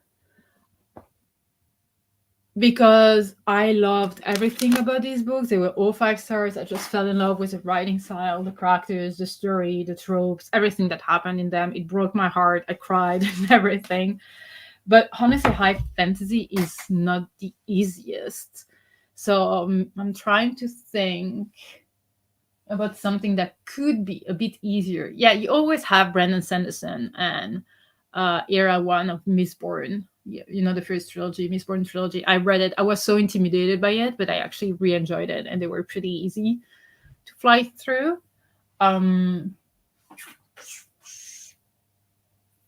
What else could count?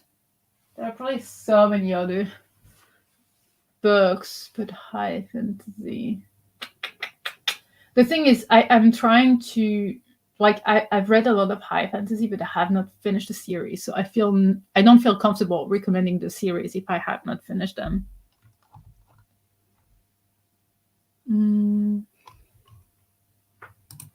It's good to try something different to develop as a reader, for sure. Read mostly fantasy and sci-fi, some historical fiction. I read fantasy and sci-fi. I read mainly middle grade and adults. I'm kind of moving a little bit from YA, but I still do read some of them. But yeah, I would say fantasy and sci-fi are my main genres, and then I have niches. So I really love polar fantasy, which is like fantasy with a wintry setting. Portal fantasy, which is a fantasy with some kind of portal, a door that leads to another world. I have those kind of I'm becoming like niche. Like I love like niche things more and more. But yeah, this year trying to read some from other genres. Literary fiction would be my last choice, but Red Man Called Off is definitely on my book TBR, like on my TBR. That I keep hearing good things about it. So the series you mentioned here, so The Great Goat, follows a group of guys who serve the king and are now disgraced, and then they're trying to rebuild the world. It's quite political, but very good. Yeah, I love political, so I will get to it at one point. A lot of booktubers are finding their own new favorites, especially indie titles, plus people are being more honest about what they really like, not just saying popular titles, authors. Yeah, there is a huge switch in the influence part of it, if that makes sense. Because now there are 10,000 of booktubers. Well, before there were just like a few very popular. Now you have 10,000 of them. So you're being more honest and maybe a bit more niche and everything, because everything is way more authentic, I think. I mean, you will always have like liars and everything around, but yeah, I think so. And people love discovering new authors and giving them a chance, and indie and everything. Absolutely. Memory Silver Third Trilogy. Nice. Malice. Yeah, it's a fantastic series. Like, I loved it. I love everything that happened in here. I could not mention one thing that I did not enjoy about the series, except that it wasn't enough. With 4 books like this, it wasn't enough. Like, they were like 600, 700, 800 pages. Yeah. Landris was quite good and currently a standalone as a high fantasy rag. Nice. Yes, we do love standalones. We do love them. Great fantasy, maybe not high, but phenomenal characters. Robin Hood, Farseer Trilogy, and Live Ship Traders Trilogy. I need to get to these books. But that's the thing. Like, I read the first one, but I was like not really convinced, in a way that I feel like the first book is just like the introduction, and because I haven't continued the series, I feel like that book should have been just like a prologue or a few chapters within the second book.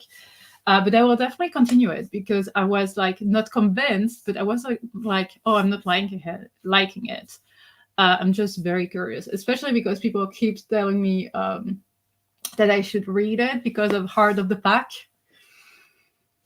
So I will get to it. I mostly read fantasy, romance, and paranormal, but I've stepped away from YA in the past year and have also expanded into historical and a tiny bit of literary. Yeah, it's nice to change a little bit. And again, it's not mandatory. So if anyone here just wants to read one genre, you're supposed to have fun, and you're supposed to read for whatever reason you want to read, for escapism or anything. So don't feel bad for not trying more things either. John Gwen is on my TBR for later this year, on the radar for a year. Can't wait. Yeah, he is amazing. Really amazing. There are more authors that are really, really amazing, because that, like, you can chat with them and everything. And he's one of them. You can actually interact with him. Ooh, poetry. Have you tried Nikita Gill? I would recommend Nikita Gill. So poetry kind of makes me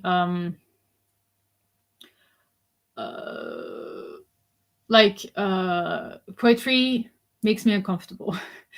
I love old school poetry, that was written in 1800, things like that. But contemporary poetry makes me uncomfortable. And I know that sometimes it is the point of poetry. It's just something that I try to avoid. But Nikita Gill is someone I would recommend. And I also met her at Yalk. And she was lovely. So lovely. And I loved all her books. I've read 3 of them so far, all poetry, like bundles, etc. I would really recommend. Thanks for all the rags. We'll look into it and put them. Oh, nice. Let us know if you find your favorites. Have Hunger of the Gods by John Gwynne. I have read very little big fantasies, and especially have written almost no male fantasy author, so I'm nervous and excited to try more. Yes, absolutely. Don't know if you get much time watching Booktube, Sasha, but have you seen the Brothers Grand channel? It's a rabbit hole because I love them. I don't watch much Booktube, sadly. I try to support as many creators as I can, and as many friends as I can, as many wolves as I can, but I just don't have the time for it, unfortunately. I did watch a few of their videos, and I always end up frustrated because I want to buy all the books, but I can't. Exactly. They're one of the best. Honestly, they're one of the best. Absolutely love them. The Viking-inspired series by John Gwynne will probably be the first from him that I try. Is it like the Shadow of the Gods, that one? Or is it the Malice one? Because this one kind of was... I mean, I could say Viking in it. I don't know which one you mean. Sorry. The reason I have so many own books is because I just... Yeah, I feel you. I have not, but I will. One I enjoyed was The Path to Kindness by James Cruz, because it has sections to encourage you to reflect. I said a journal for, ooh, this is beautiful. Love that. I usually hate poetry because it makes me feel so dumb. Oh no, but I'm very slowly trying to read more. No, oh, I'm sad. I'm sorry it makes you feel dumb. It's just...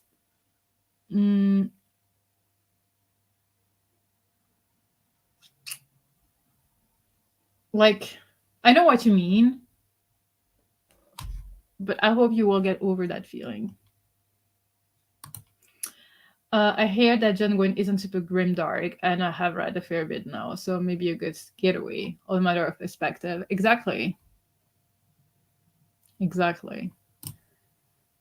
Just here it was Viking and Norse inspired, so that made it really intriguing to me. I think that I haven't read everything by him, as I said, but it kind of has that vibe, and also by the cover, all like different like swords, etc., etc. It felt very, in the way the society works here, and the way they talk, and the way they act, and the way like there are so many things you can see that it is like it has those like Norse kind of vibes. Absolutely. I do love Norse Viking vibes very much. And one I'm not familiar with is that, I'm Slavic, like Bosnian and Slovenian, but we also have our own Vikings, but I'm just not familiar with Slavic Vikings, which is something I would love to read about in the future, because I just know about like, Norse kind of Vikings, etc. vibes, but not about Slavic Vikings. So, yeah. Those who have read might be able to advise better. Probably. I'm fine with dark themes and heavy topics, and I love dark fantasy. I just typically hear bad things about male authors writing bad female characters, or women are a plot device. Honestly, here, just amazing. Any genres was amazingly written. Honestly, even about the animals or the creatures, everything was so well written. Also, another fantasy that I really loved. Oh, I cannot remember now. I get back if I remember. I know what you mean, but honestly, I feel like there are so many that should get more chances of being read, because I feel like our community is like the authors we read. Yeah, it's pretty. I should look at my stats now and see, because I've moved from, like, as I'm falling in love more and more with high fantasy, I feel like I've read more books by male authors that I did in the past few years, because they're more present there. If that makes sense. Doesn't mean that they're more present than female. That's not what I'm saying, but I've encountered more of them. But yeah, I will look at my stats. I don't know. But I get it. Just looked into my list. How big is the fighting war power part in it? Looking more for something that has a focus on friendship. It is very strong on friendship and very strong on fun family and very strong on trust and building that trust and having many people around you following you because they trust you and they would do anything for you, but not because you force them, any kind of like royalty or any kind of superior people or whatever. It has a war. There is some fighting, but let's say that the focus is not on that. There is a lot of walking though, and during those walking times you can have so many perspectives you will read from, and at the same time you'll be like, why am I reading about them? Well, and then at the end it just makes sense. It just makes sense. And it's kind of political, and there is little bit of like, I don't want to say a prophecy, but there is something, and I would say it's not just about fighting war, power, etc. It's way more than that. And there are some bonds that are being created, and it's like fun family, because like, even though you're not blood, I will die for you, I will kill for you, and it's very strong on that. I was heartbroken at some deaths, because yes, there will be some, a few, many, I don't know, but it's way more than that. It's not just about the war and power, etc. It's way more than that. I really like Shadow of the Gods, want to reread it, and read Hunger of the Gods. Yes. I see, especially if it's steeped in history that can happen. Steven Briggs and Madison apparently has great female characters, I hear. Never read that. Never read it. Challenge of a series for many other reasons. Oh, okay. I'll look into it. And also prefer character-driven plots over heavy world building and super complex plots. I like a relatively simple plot with amazing characters and emotive writing. I do prefer character-driven, and that's probably one of the reasons I love Malice so much, even though the plot is huge. But I feel like I got so much time to actually fall in love with them. And at the end, like, you have many characters. So the first 100 pages might be a bit confusing. And I was like, I don't know what I'm reading about. I'm not understanding where it's going, but I'm loving it. And you really have time to just kind of build like feelings for each character. And at the end, you're going to start a chapter and you will immediately know whose thoughts you're reading about or whose point of view you're reading about, even though you're not reading like the name at the beginning of the chapter or whatever. It's just like so well done. Like, it's so freaking well done. I gave all four books 5 stars. That's insane. Which again, in my experience, is what female writers tend to write more than male, but maybe I've just seen the wrong things. I don't think you have seen the wrong things. You have seen things. But yeah, maybe if you just ask for more specific things, you might get like more specific recommendations, and you might find amazing new things, you know. And strong female characters. See, yeah, it's a slower journey fantasy, not lots of battles, all about the relationships. Female writer, mostly male characters. I feel like I'm forgetting an obvious series, and I cannot remember for the love of me. I also really love Rage of Dragon by Evan Winter. Really love the African mythology in it, which I'm not familiar with, and it was just like the whole plot, the writing style, and also I think I listened to the audiobook. It was also amazing. So Rage of Dragons by Evan Winter was just like, I need to read the sequel. I need to read the sequel. I'm getting even more excited about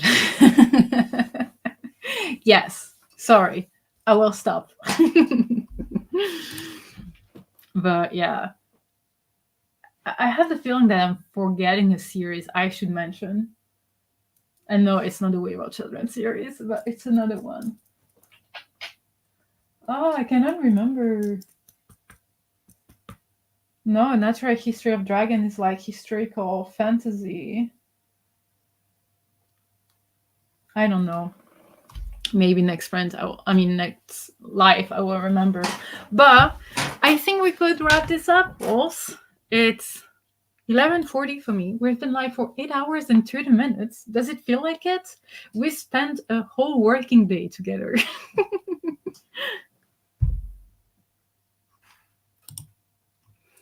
You said Rage of Dragons, and as I clicked on to Storygraph, it was the first one that popped up.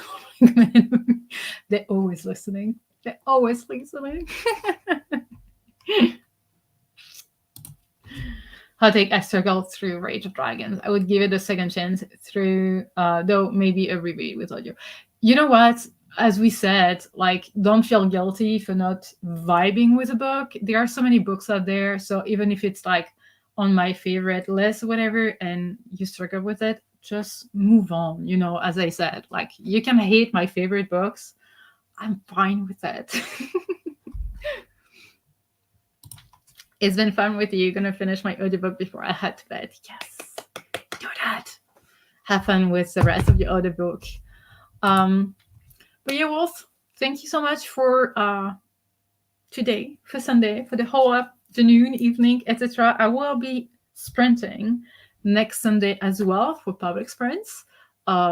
I think it's going to also be around 3 p.m. CET. I mean, it's already been scheduled, I think. But they are in the description box, a file with like a document, like a Google Doc with all the sprints that are being hosted for the entire rest of the month.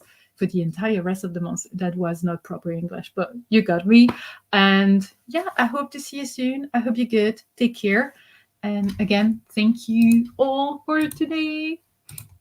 The last couple. Oh, I'm sorry. But next time we might sprint together more. But yeah, thank you everyone. Good night and take care. Bye.